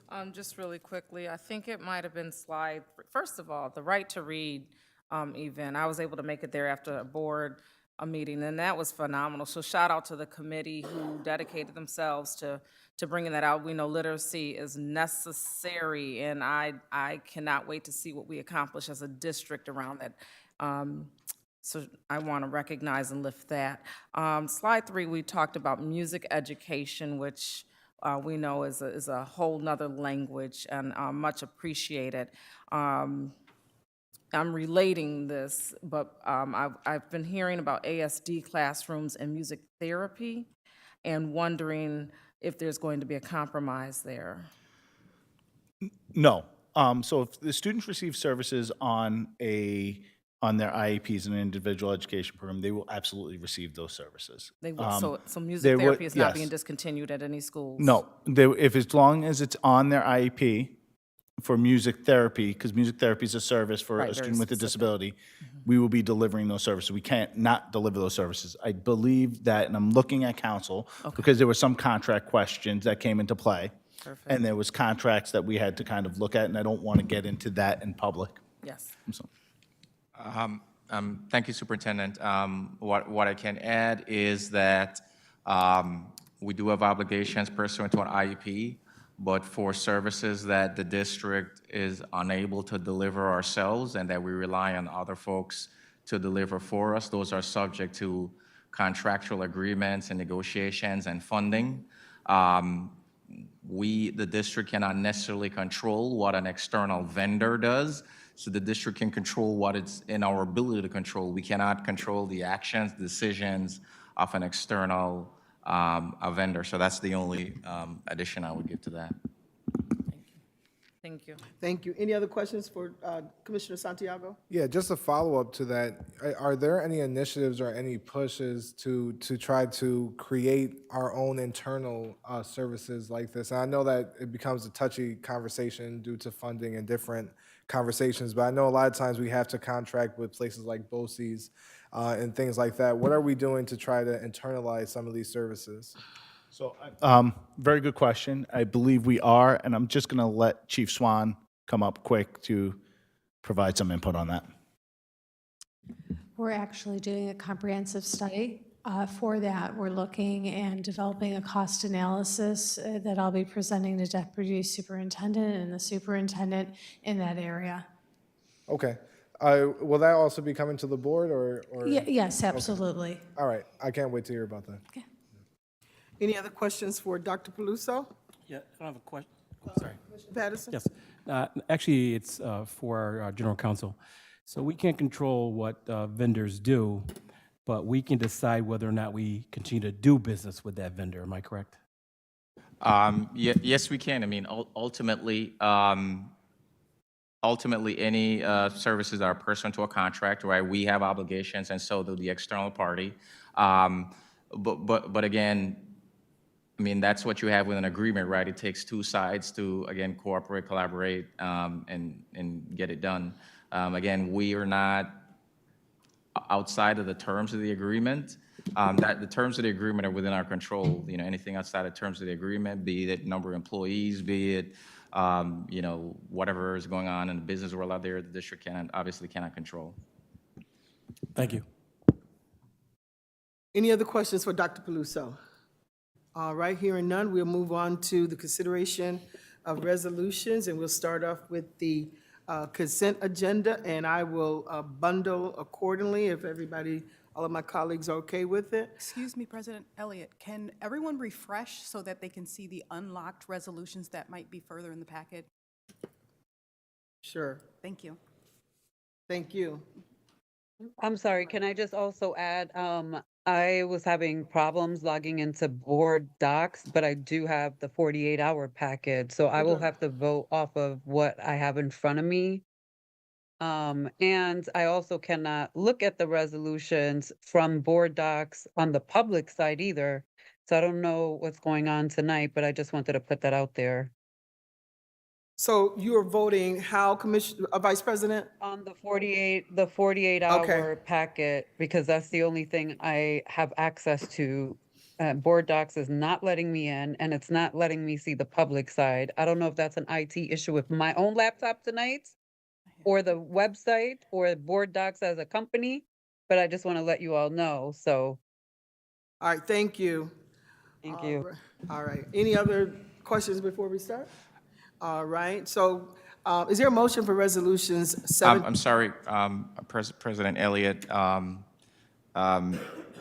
Commissioner LeBron, do you want to take another minute just to see if you can get that access? I wouldn't want you to voting on something that is, yeah. I've been trying for the last hour, Adrian, and it is not working. I have tried changing laptops. I've tried my cell phone, and it is not working for me tonight. What does that mean, General Counsel? President Elliott, I think then just to make sure that commissioners are all voting on the same resolutions, we might have to do them individually. Okay.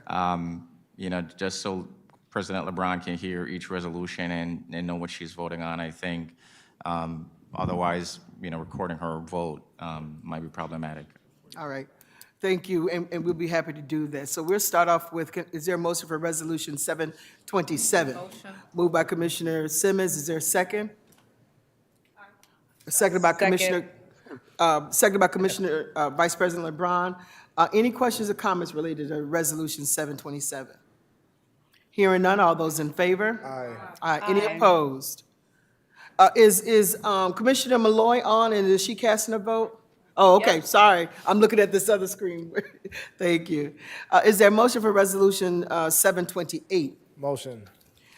Moved by Commissioner Santiago, seconded by Commissioner Simmons. Any questions or comments related to Resolution 728?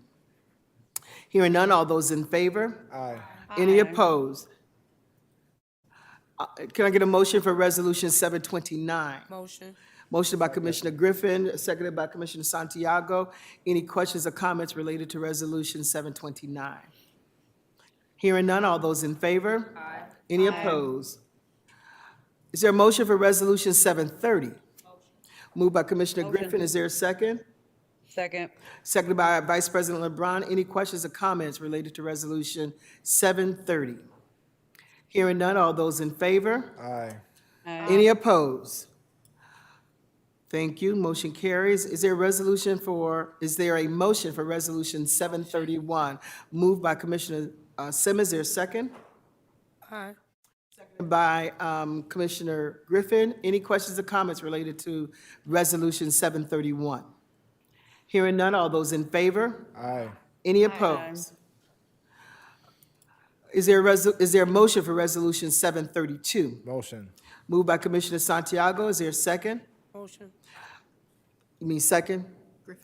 Seconded by Commissioner Griffin. Any questions or comments related to Resolution 732?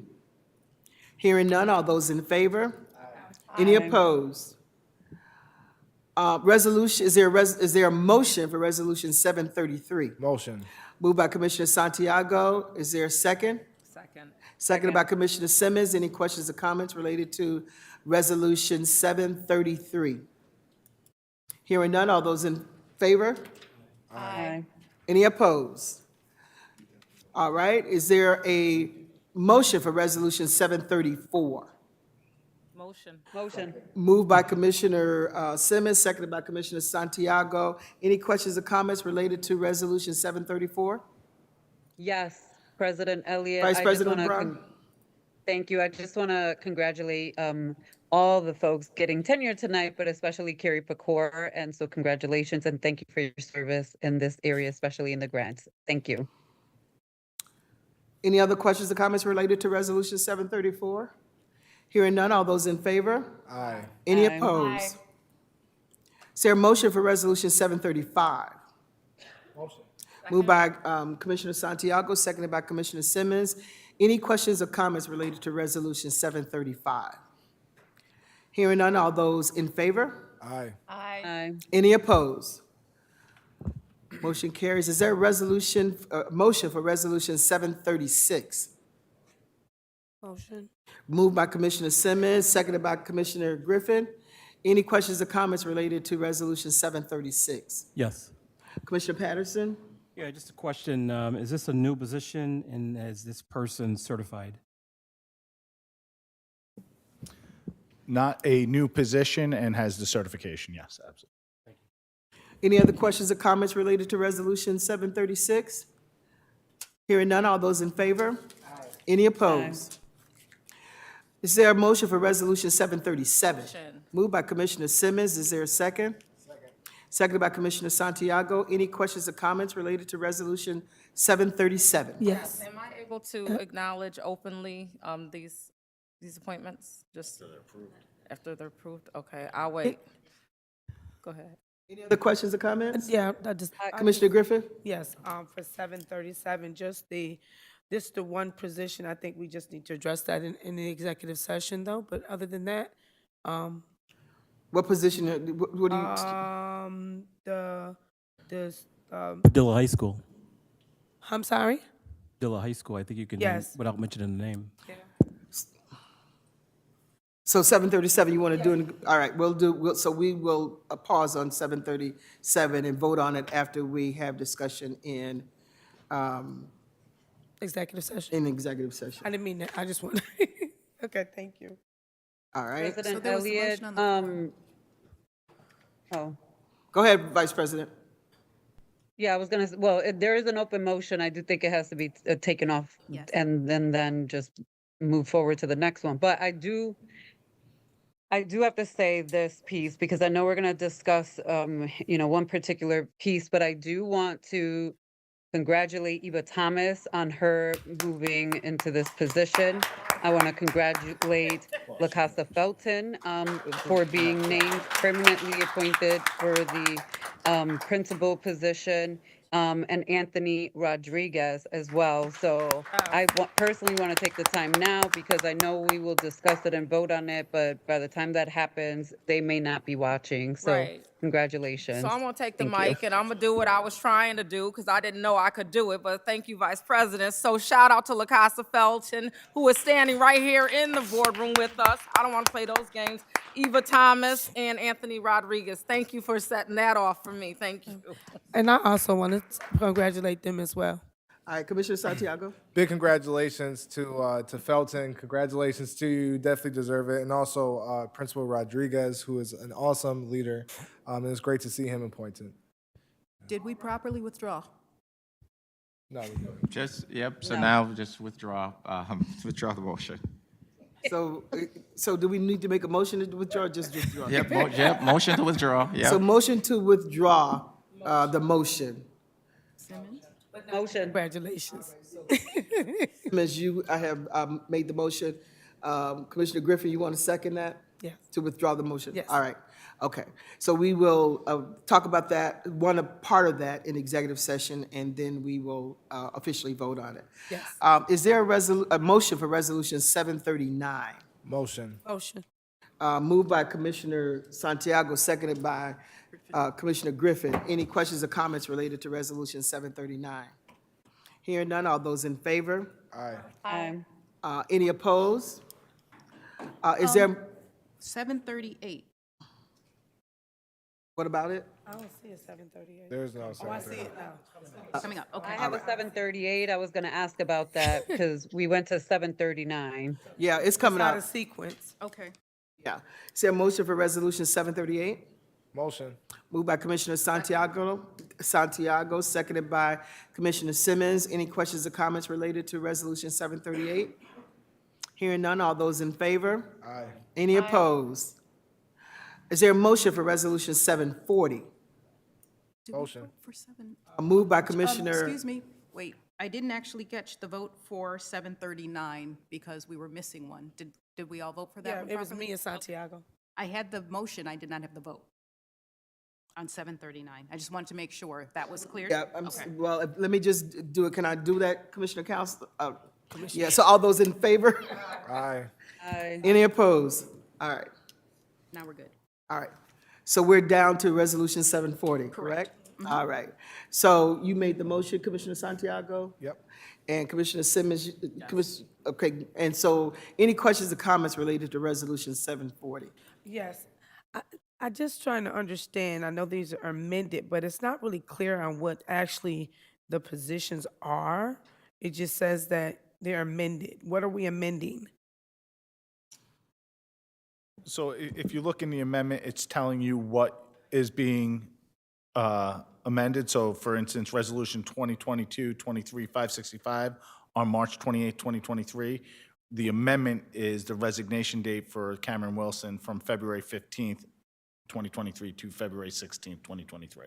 So the amendment is mentioned within that context. Okay, but it's not telling us, these are not all resignations, though. Some of these are amended for So different reasons. it changes, yep, it changes Right. their dates. It's an amendment to either dates of employment, starts of employment, resignations, retirements are usually where those amendments come in. Okay, so I guess my concern is that this is not clear.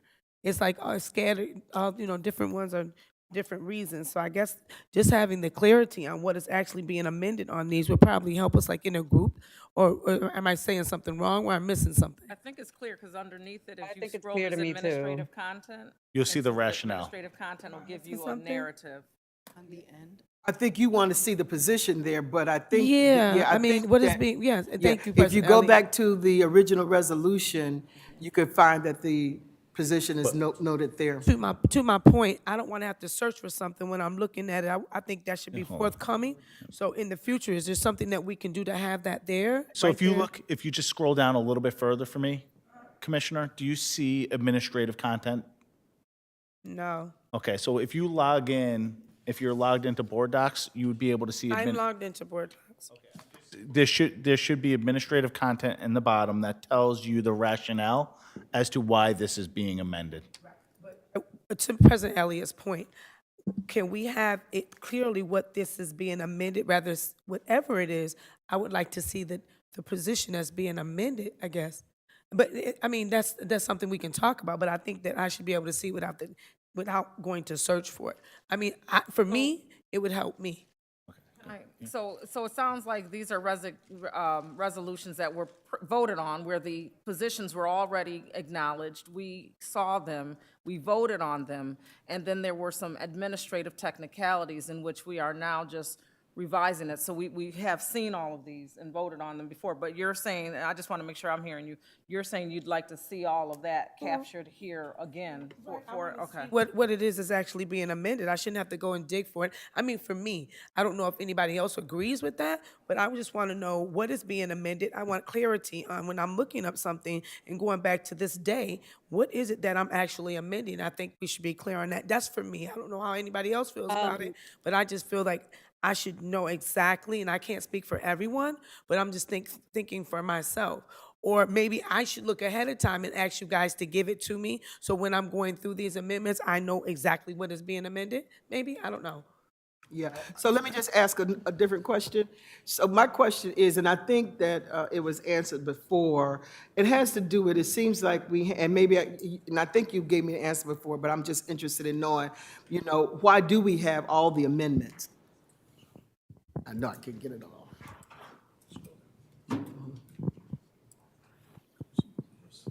Good evening. Thank you, President Elliott. There are different reasons why these amendments occur. Just some examples that you see here. For example, someone submitted that they're going to retire on a particular date, and then they speak to family or they speak to the retirement system, and they need to change that date. So then we change the date of retirement. So that's an example of one. So it's more employee-driven than it is, us in HCI maybe making some errors? It's more There driven could be by errors. the but employee? There could be errors, but also Monroe County Civil Service reviews every civil service appointment, and sometimes they will provide us feedback where we have to Okay. amend something, but it could be an error, or it could be that the employee wants something changed, any All of right. those examples. Yeah, thank you. Commissioner Santiago? No comments. All right. Vice President LeBron, you had a comment? Yeah, I would just say, if we're going to make changes to how resolutions are changed, that's a board conversation, a board decision. But I personally have to just say that it could not be any clearer of what we're actually voting on with these type of amendments. And they are typically, we get the justification, you have the opportunity to go back and review it. You don't want to do the work, but the staff cannot do all the work for us. We also have to do work as elected officials and do our own reading, research, and trying to understand. And lastly, we get enough information. It is a date change. It literally impacts nothing on what was already voted on, as Commissioner Simmons so eloquently put it in clarifying that piece. These are resolutions we already voted on. And I want to be real clear for the public listening, because what happens is that you have board members who may not understand, may say something, and then it looks like we're all voting on something without us understanding. I have 100% clarity. I know what I'm voting on. And also, I highly recommend that these are not the first time you're looking at these resolutions, and that people are reading and preparing beforehand.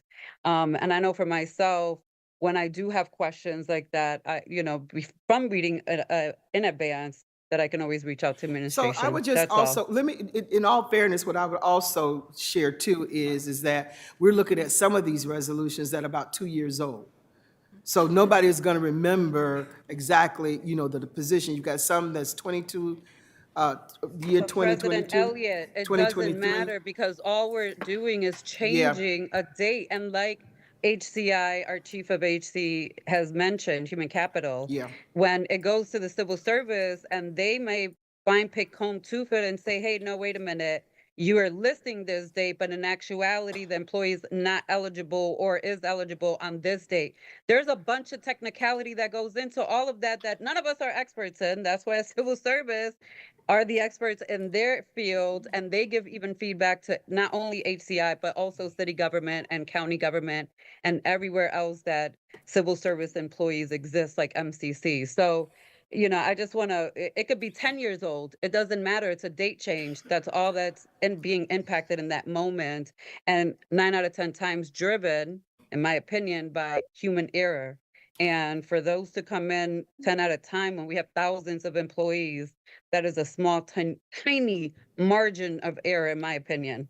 That's all. Yeah, yeah, I do think that, and I'm not saying to do this, but it would be helpful, it could be helpful to know what the position is. But, that's a discussion that we can have at a retreat or something, so. Thank you, President Elliott, yeah. for your support on that. Yeah. Any other questions or comments related to Resolution 740? Thank you. No, somebody else may have had some questions. Hearing none, all those in favor of Resolution 740? Aye. Aye. Any opposed? All right. Is there a resolution for, a motion for Resolution 741? Moved by Commissioner Simmons. Is there a second? Second. Second, moved by Commissioner Griffin. Any questions or comments related to Resolution 741? Hearing none, all those in favor? Aye. Any opposed? Is there a motion for Resolution 742? Motion. By Commissioner Santiago. Is there a second? Was that Vice President LeBron? Second. Second. Any questions or comments related to Resolution 742? Hearing none, all those in favor? Aye. We did do 741, right? We just did that, right? Okay. All right. Is there a motion for Resolution 743? Motion. Motion by Commissioner Santiago. Is there a second? Is that you, Commissioner Malloy? Seconded? All right, thank you. Any questions or comments related to Resolution 743? Hearing none, all those in favor? Aye. Any opposed? Is there a motion for Resolution 744? Motion. Moved by Commissioner Santiago. Is there a second? Second. Seconded by Commissioner Griffith. Any questions or comments related to Resolution 744? Hearing none, all those in favor? Aye. Aye. Any opposed? Thank you. Is there a motion for Resolution 745? Motion. Moved by Commissioner Santiago. Who's seconded? Malloy? Commissioner Malloy, did you second? Seconded by Commissioner Malloy. Any questions or comments related to Resolution 745? Hearing none, all those in favor? Aye. Any opposed? Is there a motion for Resolution 746? Did I say resolution or motion? Is there a motion for Resolution 746? Motion. Motion. Moved by Commissioner Santiago, seconded by, who's that, Vice President LeBron? Second. Yep. Thank you. Any questions or comments related to Resolution 746? Quick question, just a Commissioner question of Santiago? clarity. It says budget source from bond ordinance. Do you mind just explaining that, like where the money is coming from? So I'm going to ask Chief Farr to kind of come up, and I think in terms of the bond ordinance and how that comes. Yep.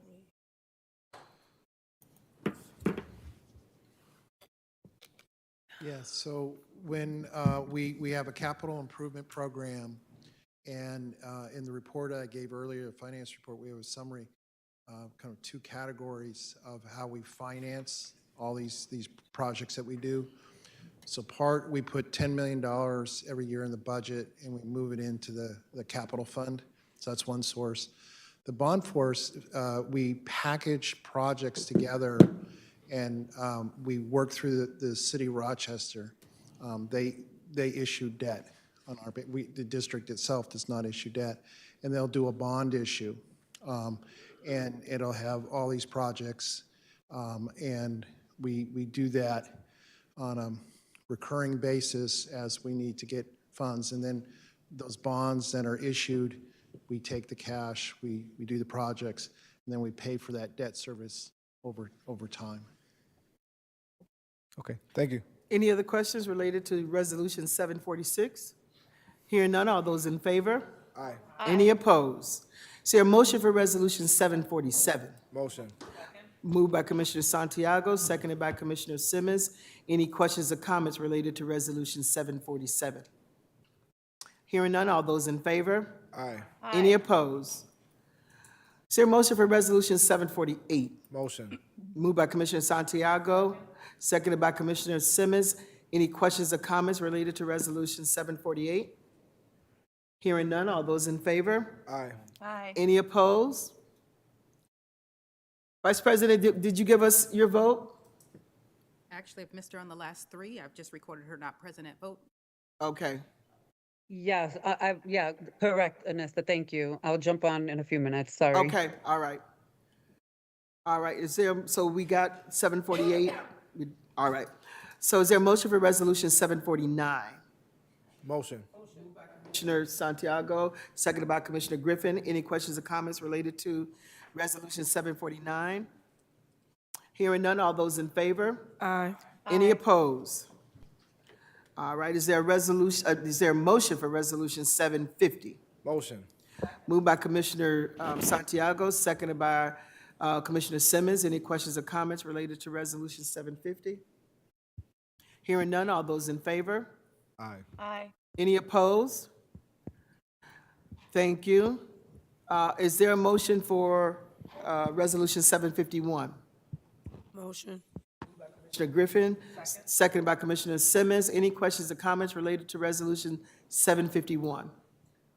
Hearing none, all those in favor? Any opposed? Thank you. Is there a motion for Resolution 752? Motion. Motion. Moved by Vice President LeBron, seconded by Commissioner Griffin.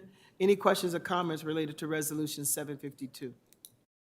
Hearing none, all those in favor? Aye. Any opposed? Is there a motion for Resolution 753? Motion by Commissioner Simmons, seconded by, was that Vice President LeBron? Who seconded? Yep, I'll second, whoever, yep. I think it was Commissioner Malloy now that, okay. So any questions or comments related to 753? Hearing none, all those in favor? Aye. Any opposed? Thank you, motion carries. Is there a motion for Resolution 754? So moved. Moved by Commissioner Simmons, seconded by Commissioner Malloy. Any questions or comments related to Resolution 754? Hearing none, all those in favor? Aye. Aye. Any opposed? Is there a motion for Resolution 755? Motion. Moved by Commissioner Santiago. Is there a second? Second. Seconded by Commissioner Simmons. Any questions or comments related to Resolution 755? Hearing none, all those in favor? Aye. Any opposed? Thank you. Is there a motion for Resolution 756? So moved. Moved by Commissioner Malloy. Is there a second? Second. Seconded by Vice President LeBron. Any questions or comments related to Resolution 756? Hearing none, all those in favor? Aye. Aye. Any opposed? Thank you. Is there a motion for Resolution 757? Motion. Moved by Commissioner Simmons, moved by Commissioner Santiago, seconded by Commissioner Simmons. Any questions or comments related to Resolution 757? Hearing none, all those in favor? Aye. Any opposed? Motion for Resolution 758. Motion. Moved by Commissioner Santiago, seconded by Commissioner Simmons. Any questions or comments related to Resolution 758? Hearing none, all those in favor? Aye. Any opposed? Is there a motion for Resolution 759? Motion. Moved by Commissioner Simmons, seconded by Commissioner Santiago. Any questions or comments related to Resolution 759? Hearing none, all those in favor? Aye. Aye. Any opposed? Motion carries. Is there a motion for Resolution 760? Motion. Moved. Moved by Commissioner Santiago. I'll give you the second, Commissioner Malloy. Thanks. Any questions or comments related to Resolution 760? Hearing none, all those in favor? Aye. Any opposed? Is there a motion for Resolution 761? Motion. Moved by Commissioner Griffin. Is there a second? Seconded by Commissioner Simmons. Any questions or comments related to Resolution 761? Hearing none, all those in favor? Aye. Aye. Any opposed? Vice President LeBron, I cannot see your vote. Were you for that? Yes. Okay, great. 761 you're referring to? Yes. All right. Is there a motion for Resolution 762? So moved. Moved by Commissioner Simmons. Who second? Did you second? Malloy. Oh, Commissioner Malloy, second.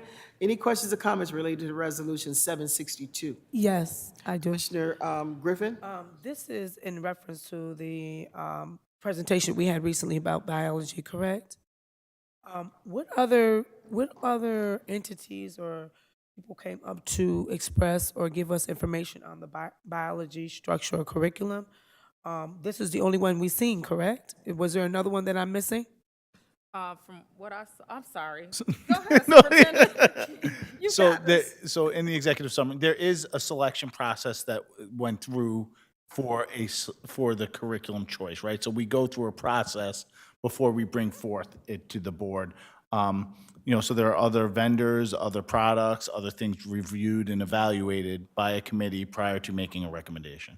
Okay, so I guess my question is, this is the one that was chosen, that we chose, or who chose it? The committee and the group that goes through the textbook selection and the adoption group, they bring that recommendation forth. So the committee, but it comes from here, I think if you look at the executive in the executive summary, this is coming from the executive director of science as the recommendation. I guess my concern is to compare them side by side. We have this one sitting up in front of us now, but in relation to the cost and everything, and then, this is, I agree that we need to have biology. I guess I just want to see the difference in the structure side by side and how you came to the agreement of just selecting this one versus the other ones. Am I missing something? I think so. They went over it in the ESA meeting. Yeah, so that all was kind of that process and what we did and what we went through.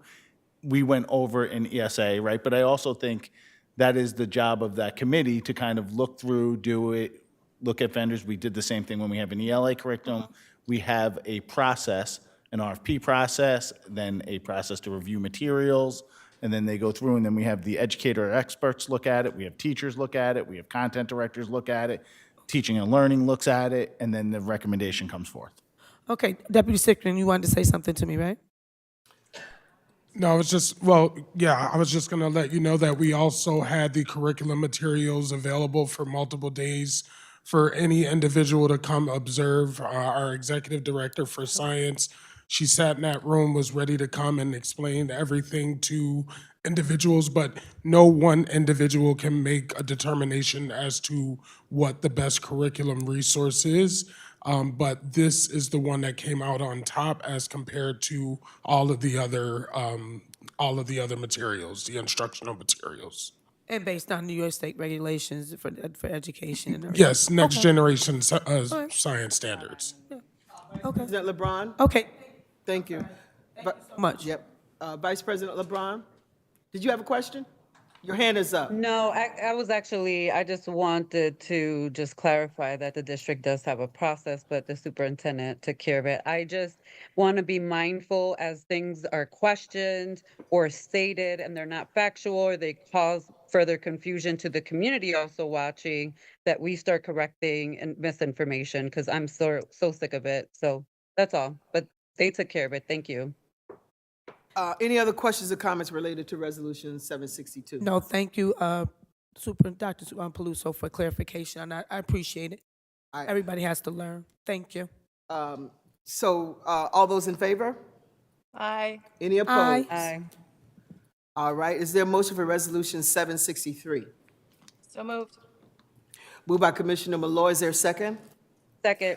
Seconded by Vice President LeBron. Any questions or comments related to Resolution 763? Hearing none, all those in favor? Aye. Aye. Any opposed? Is there a motion for Resolution 764? Motion. Moved by Commissioner Simmons, is there a second? Second. Second. Seconded by Commissioner Santiago. Any questions or comments related to Resolution 764? Hearing none, all those in favor? Aye. Any opposed? Is there a motion for Resolution 765? Motion. Motion by Commissioner Simmons, seconded by Commissioner Griffin. Any questions or comments related to Resolution 765? Hearing none, all those in favor? Aye. Any opposed? Motion, I meant to say aye, sorry. That's okay. Is there a motion for Resolution 766? Motion. Moved by Commissioner Second. Santiago, seconded by, was that Vice President LeBron? Yes. All right, thank you. Any questions or comments related to Resolution 766? Hearing none, all those in favor? Aye. Any opposed? All right, thank you. Is there a motion for Resolution 767? Motion. Moved by Commissioner Santiago, seconded by Commissioner Griffin. Any questions or comments related to Resolution 767? Hearing none, all those in favor? Aye. Any opposed? Is there a motion for Resolution 768? Motion.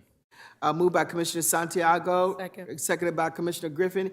Any questions or comments related to Resolution 768? Yes. Commissioner Patterson? Yeah, relative to 768, it talks about the Office of Family and Community Engagement is partnering with Ibero, American Action League of Rochester, to offer the Latinx Heritage and Culture Curriculum and Digital Skills for Life for Families. The project is being funded through the My Brother's Keeper Family and Community Engagement Grant. Could someone explain that? You know, the monies that are being used by, are supposed to be directed toward My Brother's Keeper program, if they're being reallocated, or could someone explain that to me, please? Sure. So we have 3 separate My Brother Keeper grant. This one is particularly family and community engagement, and those funds are to be used as outlined in the grant, which is to engage our family and community. So there's another resolution that speaks to a different population. This one in particular is working with Ibero to do the Latinx Heritage Parenting class with those families.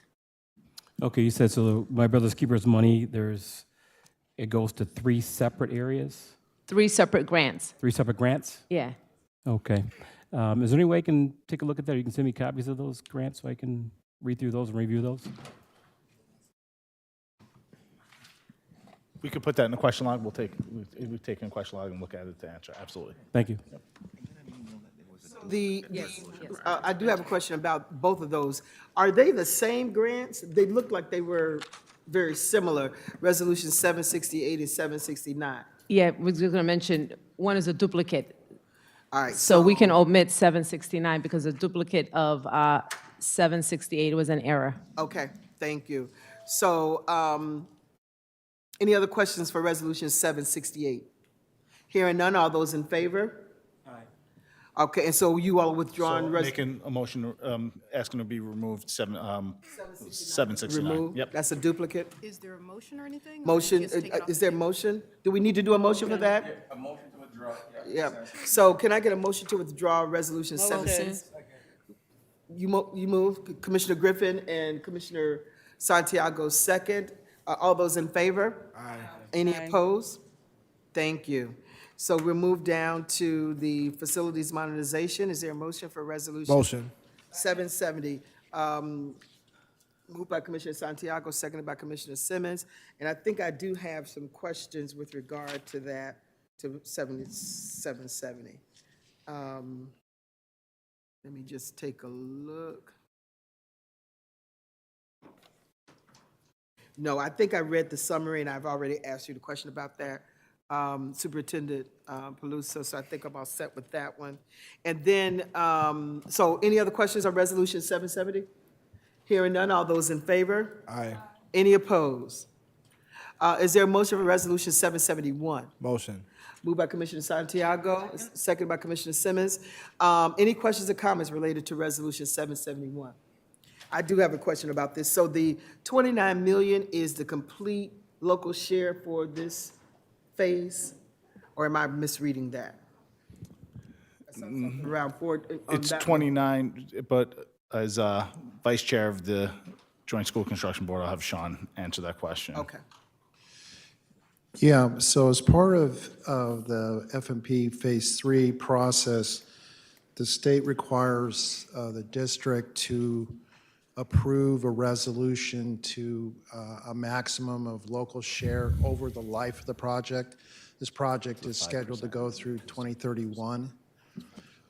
And so what you're seeing is really kind of two things. One is the cost of the interest from the financing that will be incurring over the life of the project, which is eventually there will be $475 million in bond debt issued, probably over 3 different bond issues over time as we need resources to do the construction. The interest will occur, and the district will be paying that district, or paying the interest over time, right? So, and then, so that's part of it. That's like 21.6 million. Then there's an estimate of just potential cost of the difference as we go along, the difference between aid that we get from the state as we go along versus our outlay on the debt service. So there's points in time where there's potential where, depending on how the timing lines up, because aid comes from the state in arrears, that our debt service will be paying debt service. But we're only paying for this project 29 million? That's our local share? Yeah, Okay. well, and so what it says is not to exceed. So, Okay. so that if we were 5 years from now Yeah. looking to exceed that, we'd have to come back. But so hopefully it comes in less. Thank you for that.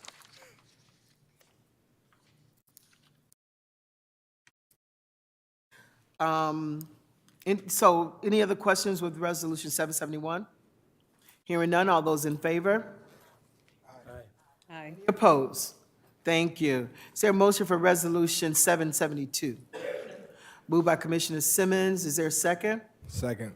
Seconded by Commissioner Santiago. Any questions or comments related to Resolution 772? Hearing none, all those in favor? Aye. Aye. Any opposed? Thank you. Is there a motion for Resolution 773? Motion. Moved by Commissioner Simmons. Is there a second? Second.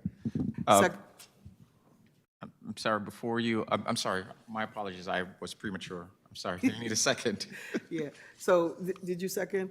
Any questions or comments related to Resolution 773? And it looks like the General Counsel has some comments. Right, related to Resolution 7073, I think we would recommend to the board withdrawing from consideration and sending this back to the policy committee.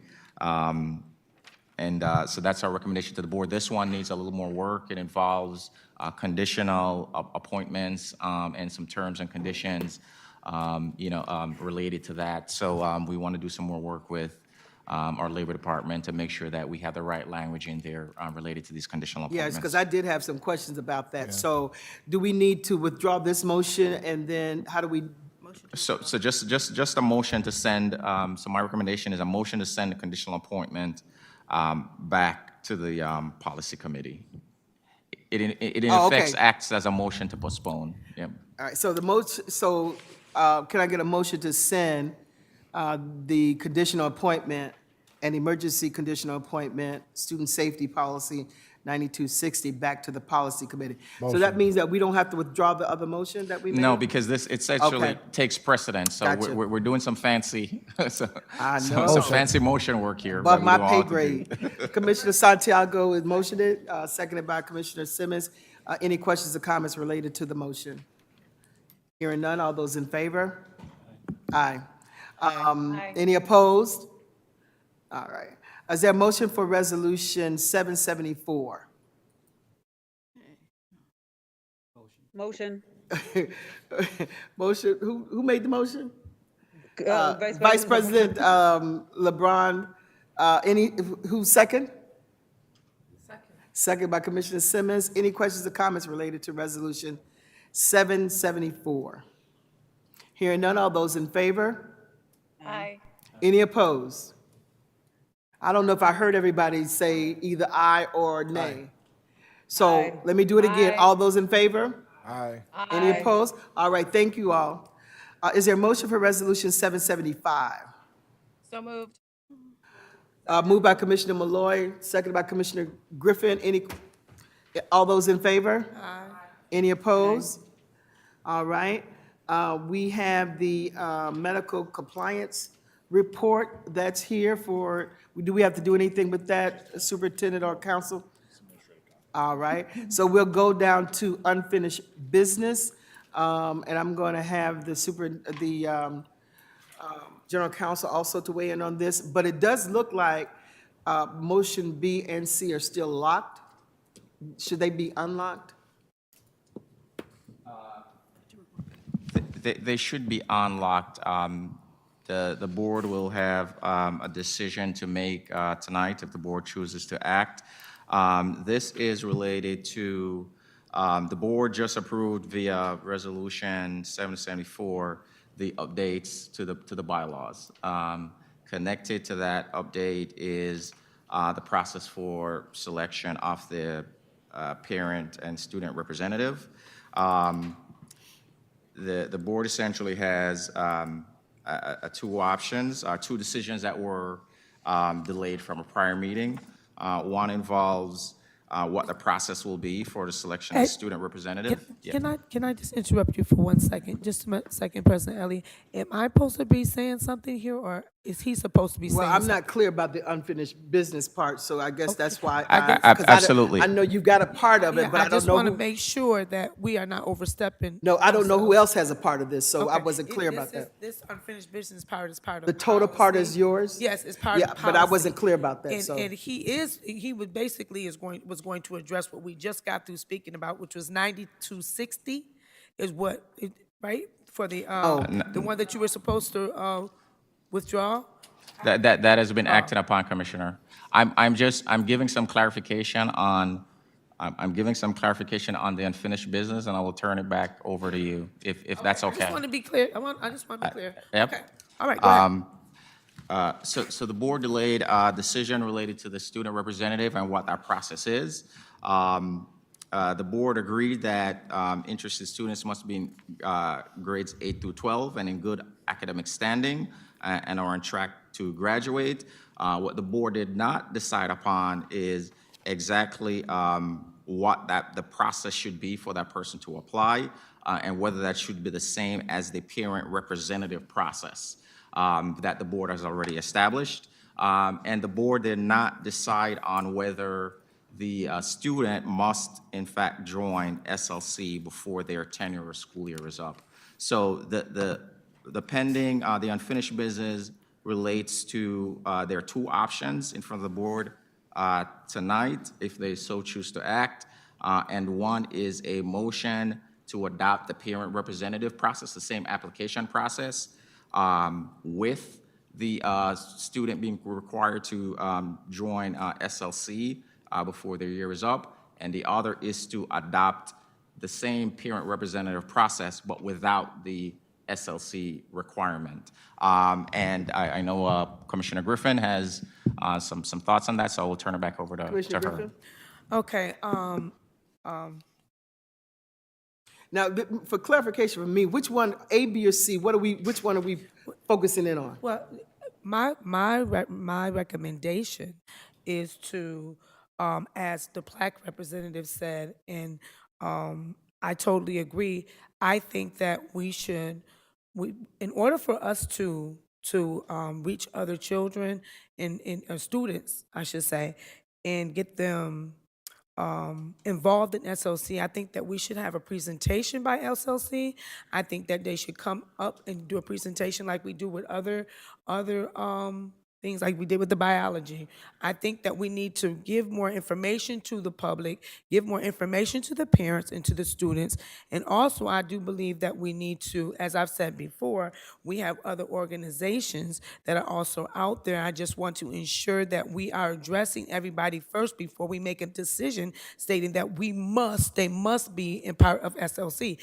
I don't think that's inclusive. So I need to make sure that we're not overstepping our boundaries and making sure that we are making sure that we we are speaking to the whole and not just a selection or group of people. So, that's my concern. And I just wanted to see if the board would agree for us to table it and let us review and make sure that we can get a presentation from SLC, present it to the public so that they can address this. And I think because it's not, we want to make sure we're addressing the student outcomes. And in order for us to do that, and some people don't know what SLC is, and for me, I'm just learning about it. So I think it's important, like the lady said from Plaque, in order to increase our numbers, why don't they give a presentation? Why don't we see what they have to offer and make sure that it is clear in every school that you go to that SLC exists in the capacity that it does at like East and the rest of the schools. Because when I go into the schools, I don't see it.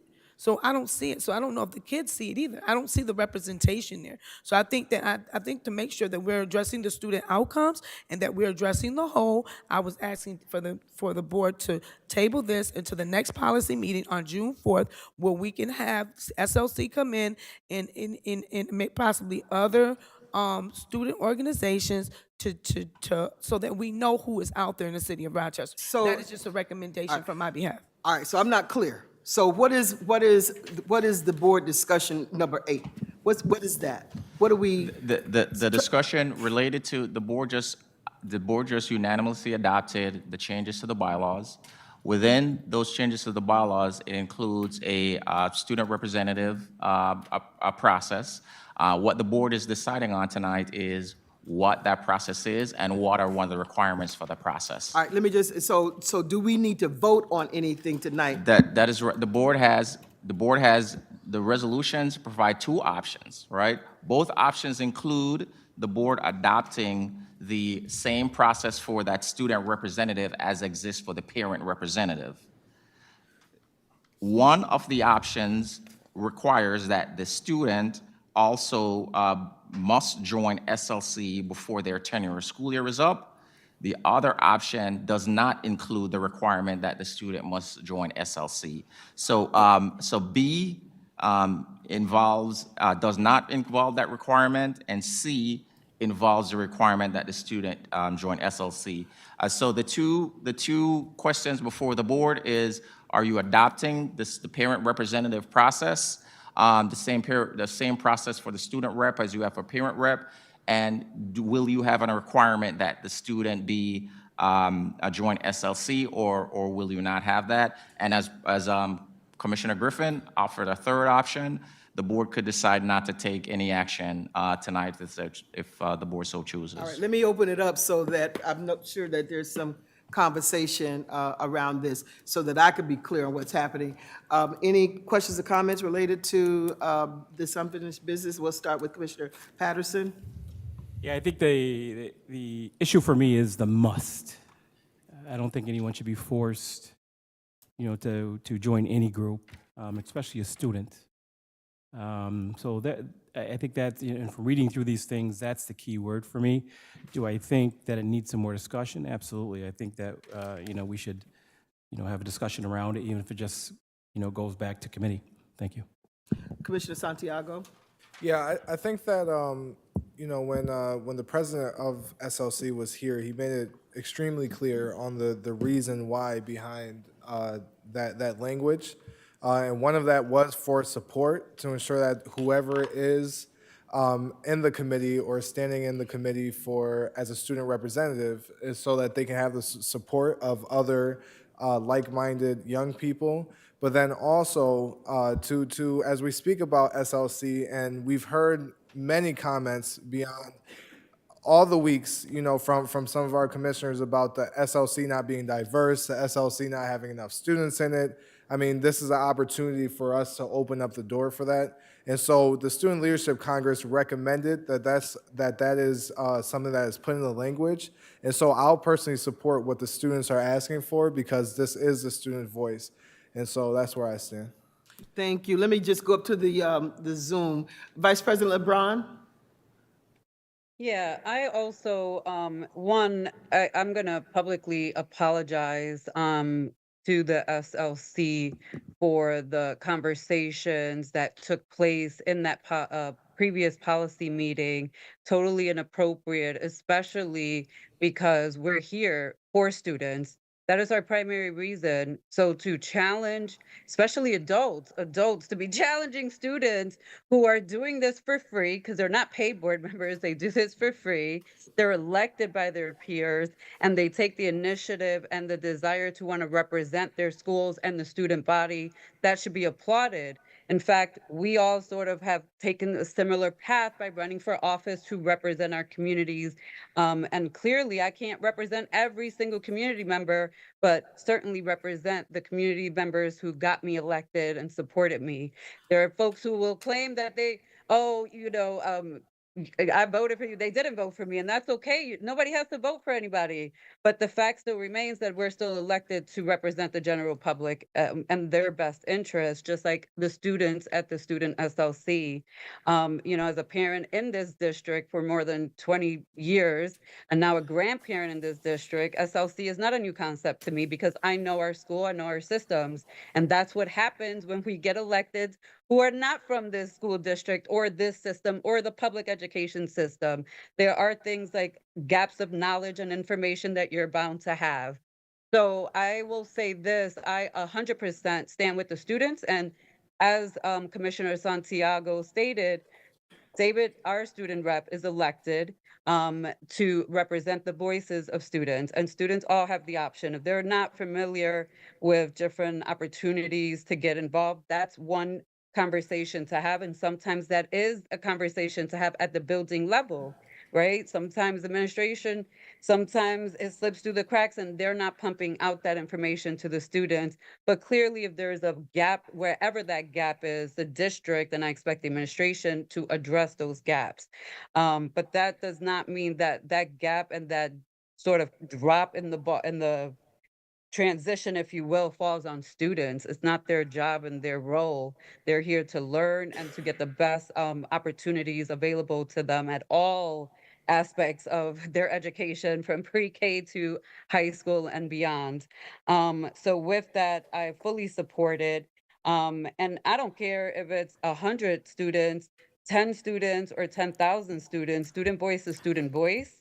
And we should be mindful and critical of that. And I just have to put that out there, that these are students who are advocating for this, and students who have been with us since the beginning of their education career and are very intimately familiar with other students in this district. Thank you. Thank you, Vice President. Commissioner Malloy, do you have any comments? Yes. Yeah, thank you. I agree with supporting our students. I love what SLC does. However, I think it would be helpful, especially for, newer commissioners, if we could put or have some sort of presentation, and this doesn't fall on the shoulders of our students, but if there were resources available, or a presentation of some sort, maybe by their advisor, that could be presented so that the community can see that the feeder patterns from each of the schools.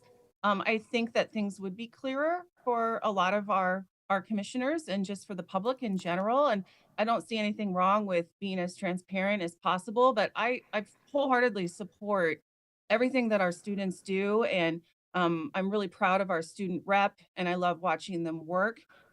We all are here to support students, I hope, and I would not be opposed to having some type of presentation.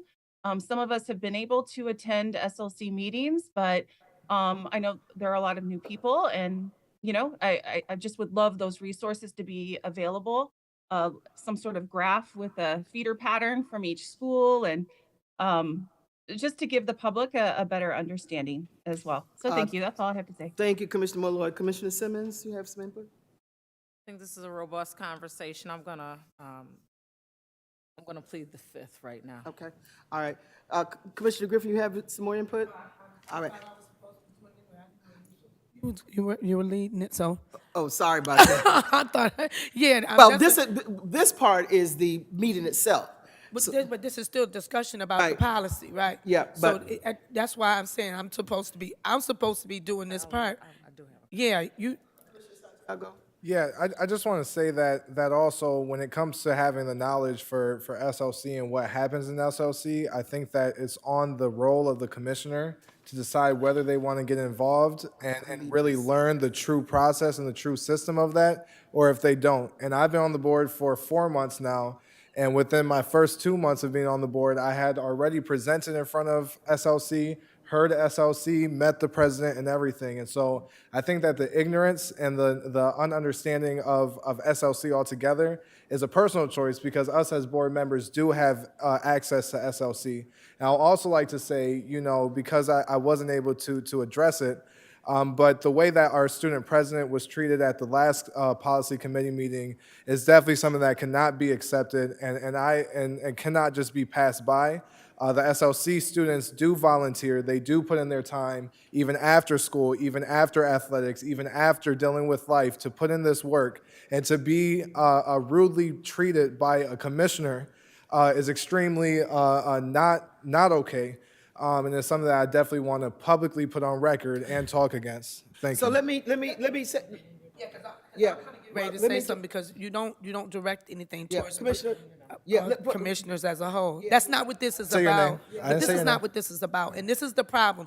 This Yeah. is why I didn't want to. This is making it bigger than Commissioner- life, and I think that's not right. So what I wanted to do was because I think we got a couple of things going on. Commissioner Griffin is speaking about wanting to have more people on the board, but then there's the other conversation is about the representation, that, you know, that there is a group of people to represent, not the whole, but her point is wanting to have more people on there. But what we're also, in terms of the framework of SLC is that it is a representative of, and so it seems to me that the decision has to be if we want to continue with the model that we have now, or if we want to consider what Commissioner Griffin is saying. So I'll give the floor to Commissioner Simmons. Thank you, thank you. I will unplead the fifth and I will speak. Actually, you know, I just wanted to share obviously my niece Anaya was the SLC president and during a tumultuous time, during COVID actually, when it wasn't as robust as it is now. And so I got to see it up front and personally, all of the work that went into it. And I truly have a respect for how the SLC operates and what it's designed to do as far as the feeder for leadership development and governmental relations. And I think that is a keen piece that we want to consider. I think that even I'm open to potentially entertaining a presentation during the ESA meeting. I think that's where it would be, because I would love for them to lift all of the work and things they've done, because to see those students impressively pull out the chalkboard and talk about what they want to do and how they want to expand their work would be advantageous for all of us to look at. So I just wanted to just kind of acknowledge those pieces, but leadership development on every level is key.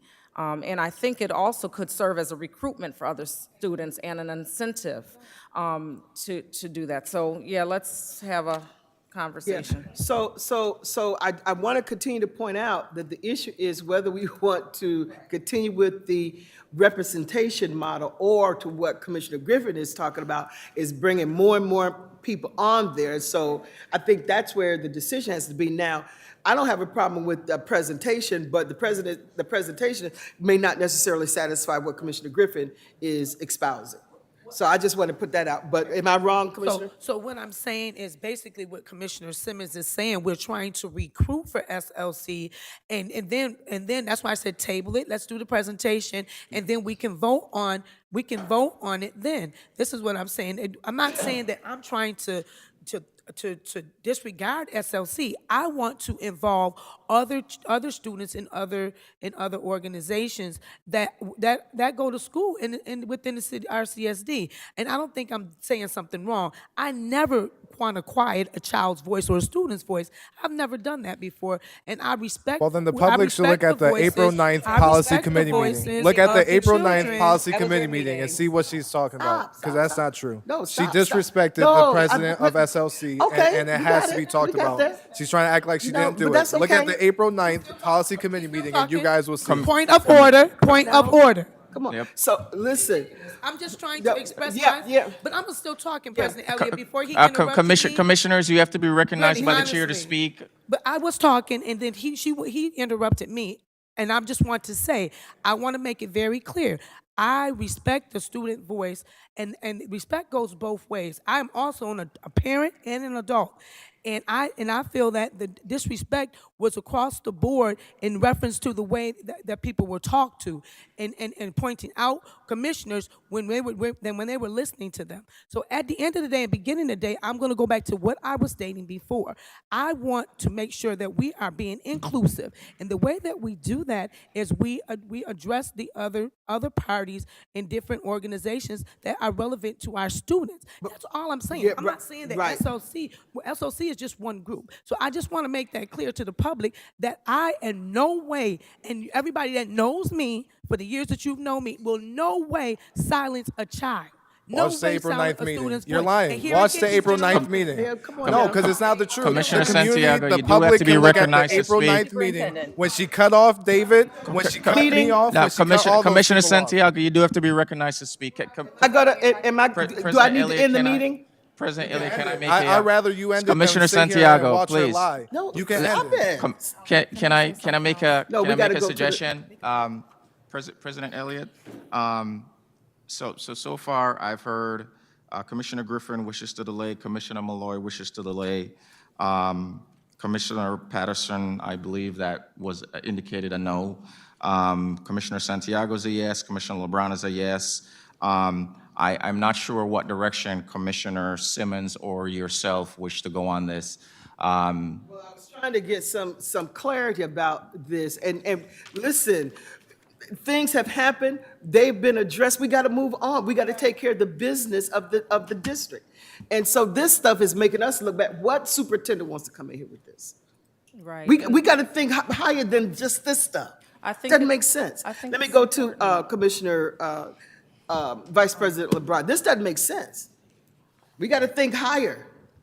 Vice President LeBron? But it's going to take more than wishful thinking, and this is part of the issue, the performative piece of peace with individuals who you cannot have peace with, who they can't even acknowledge. Let me just say this, and I'm going to move on to the point that I wanted to make. I don't care if my child at times gets disrespectful with me. I will check that behavior lovingly as best as I can. That's my biological child, but I also always recognize that children are children and they're still learning. We now know factually men's brains are not even developed till they're almost 25. But I just have to put that out there. So, an adult, an elected official on their official duty, disrespecting a student, a child in this district, and then trying to justify it and say that didn't happen. And so, President Elliott, we cannot will these things away. They do need to be addressed. And unfortunately, they can't even be addressed in private because then the public doesn't even get to see the behaviors and the reactions and the denials because people can't self-reflect. So with that said, I want to just state this. The same way that we are an elected democracy and all elected officials right here tonight represent the larger community, it's the same way that the student leadership does as well. I don't know what other student groups exist within the district that want to join, the committees. I'm not necessarily opposed that if there was a student who was not involved in the student leadership that joins one of the committees and then joins the student leadership. And we do that for parents as well. And it is for that same very reason, so that they're connected to a larger group of parents. Otherwise, all we're doing is saying we're going to take this one student from Soda, right?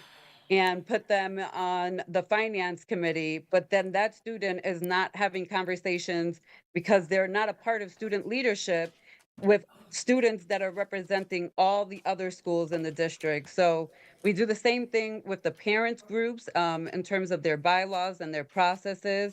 And that's how we created the process for parent representation here.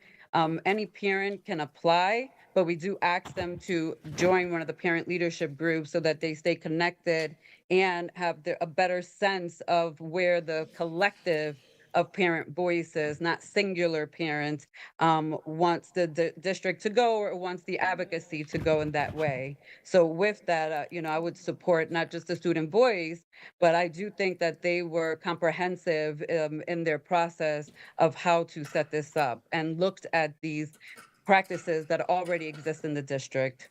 Thank you. All right, Commissioner Simmons? Okay, this is my last statement here.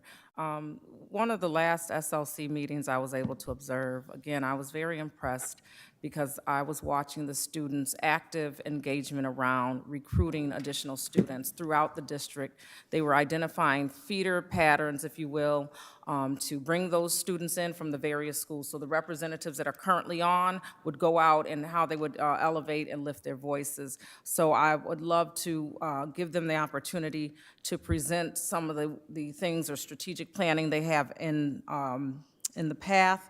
But if you look across just the world, you have leadership development programs all across everything you do, right? Organizations actually identify leaders and bring them in through these programs to prepare them for other pieces. So I think that to answer your question, General Counsel, I am a yes on that because I believe that children that are part of these other organizations also exist within our schools. And so there is an opportunity to have a strategic outreach to these organizations to pull them in, to coalesce and beef up this SLC. So that's where I stand.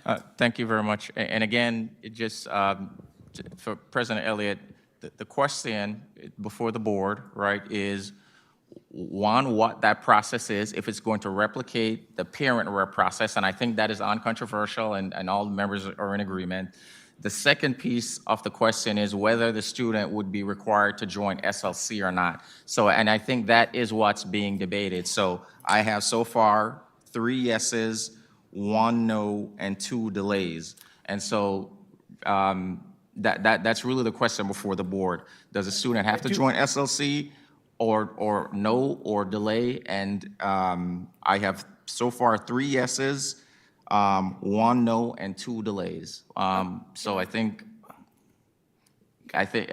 you have potentially the deciding vote on this issue. And I just want to reiterate, and sorry, Commissioner, you can add in. Go ahead, Dr. Peluso. Is that the recruitment efforts are the recruitment efforts. Who we get is who we get. We'll put it out there. We can recruit who we and solicit as many people or what it is. What I believe SLC's ask is once that person's recruited, that they become a part of SLC for a larger portion of just connected with students.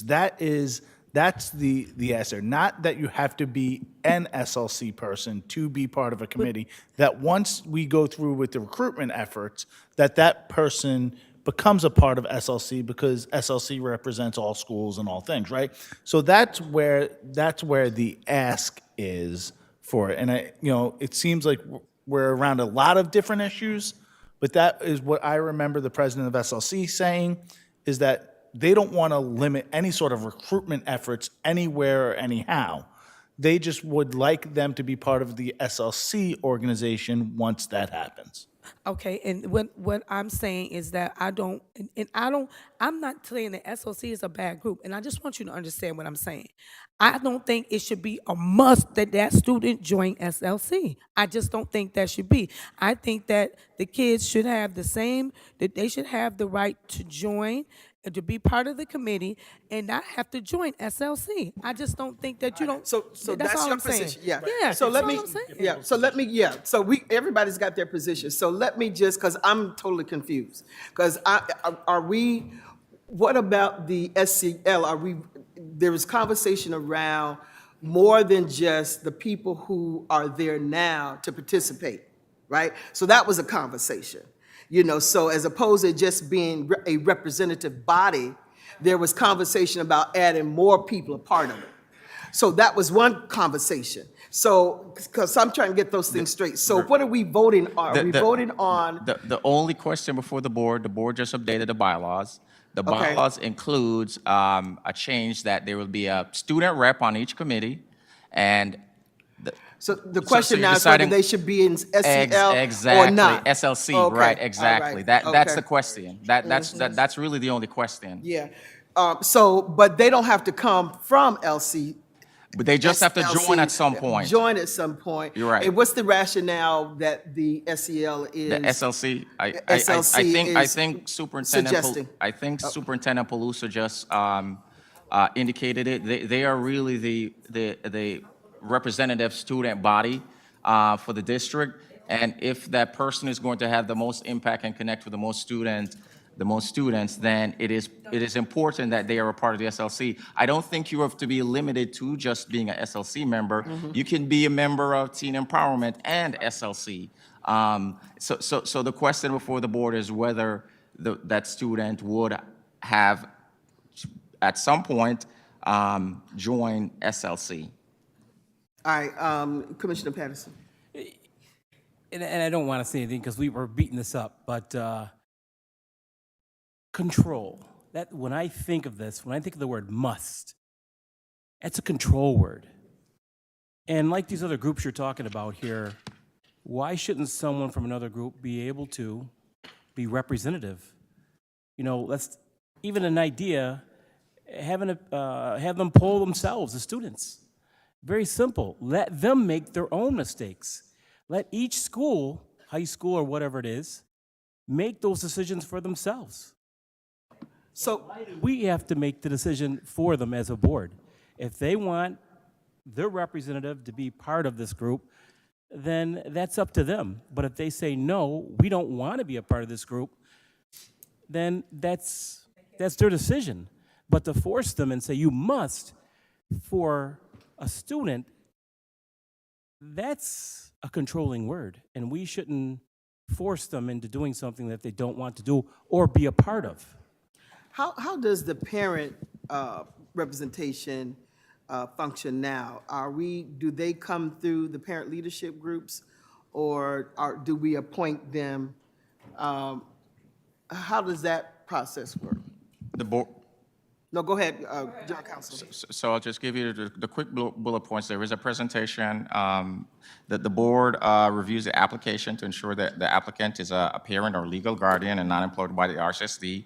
The application is then reviewed by the committee chair. If moving forward, the committee chair and the interested applicant will meet to discuss the role, and then the committee chair makes the final decision on the applicant. And really, that's the process that would be. There's an application process on the website. That's the process that would be replicated for the student rep. And again, I think that is non-controversial. The only question is, it was expressed by the SLC representative that they would like that student representative on the committees to also be a member of SLC. And really, that's the question of whether the board is going to require that or not. That the representative that you select, in addition to whatever else they're a part of, are also members of SLC, must be members of SLC. All right, thank you. All right. And so what is your position? Again, I have 3 yeses, 1 no, and 2 commissioners who wish to delay. So if you're a yes, this happens. If you're a yes, this happens. If you're a delay, there is no. If you're a delay or a no, there is no consensus by the board, and then this gets moved to another, taken up at another meeting. Yeah, I think that I would like to hear more from David. Okay. President Elliott. All right, that is the that's the David. unfinished business. Because I'm not clear about it. I'm still, because I was thinking that there are 2 or 3 things going on at the same time, and I need to be clear about it. Not saying I'm not going to support it, but I need to be clear, so. President All right. Elliott, President Elliott, can you hear me? I can. Because I've had my hand up for a Oh, I'm while, sorry. but I can't, no, it's okay. I can't actually see you. The screen is, went dark on our Okay. end. But I just want to, as we wrap up, and just put this out there, like, understanding democracy and this conversation, for me, um, is a little embarrassing because these are my elected colleagues not understanding how democracy works as an elected themselves, and even trying to imply that the word must and to be involved, right? Whether the student comes from a school and he or she may not be involved in student leadership. It's not to be forcible, but it's also to be accountable to the student governing body that we, this district and the board has created a structure for students to have a governing body and a voice to that governing body, that we would force ourselves actually to remove some of their powers that we've already provided them. We've given them that structure. And I'm just going to end with that tonight myself, but I just feel like it's a real simple conversation that got complicated because people didn't understand democracy and how that works. And it's quite embarrassing. Yeah, but So for me, I wasn't clear on the ask, because I'm thinking there are two or three things that are going on at the same time.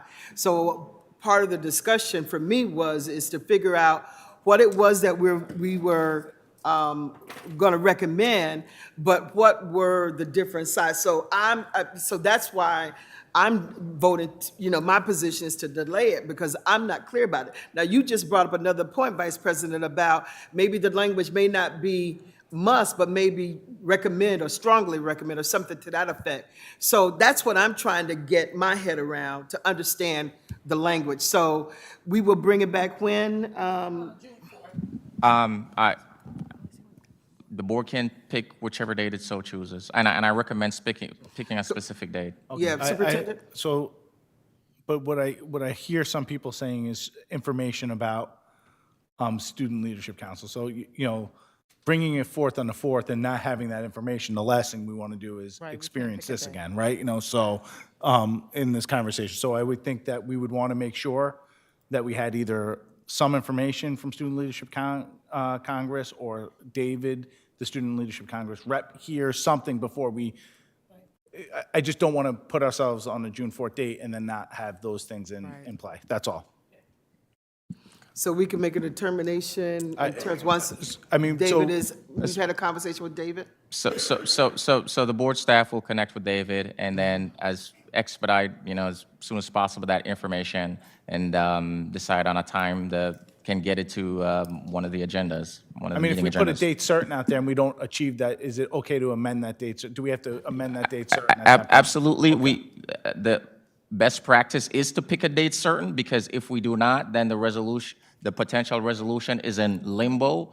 However, this was just unfinished business, so it is not a specific resolution number right now. Correct. So I wouldn't be worried about that. But again, if the board has a date in mind now, so this doesn't become lost. I have a recommendation, Okay. if I may, because the next ESA meeting, and I want SLC to come deep, and I want their representation with them.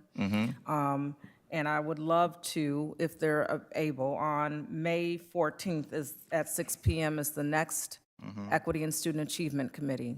They can present information and understanding there, which would allow us to then make a decision on the 4th, potentially, whatever. Right, or it could be, there are resolutions that night. I mean, we could work that out, but I would have Deputy Superintendent Turner, because she's going to have to work with the SLC team to make sure if that date is a feasible date. Yeah. But I would just still point out, the issue is whether we have more people that we have in the group now than what is there that is a representative of the student body, as opposed to having, 1,000, 2,000 students a part of that organization. So we will look at a date, it'll be on ESA, maybe May 14th, and we'll go from there.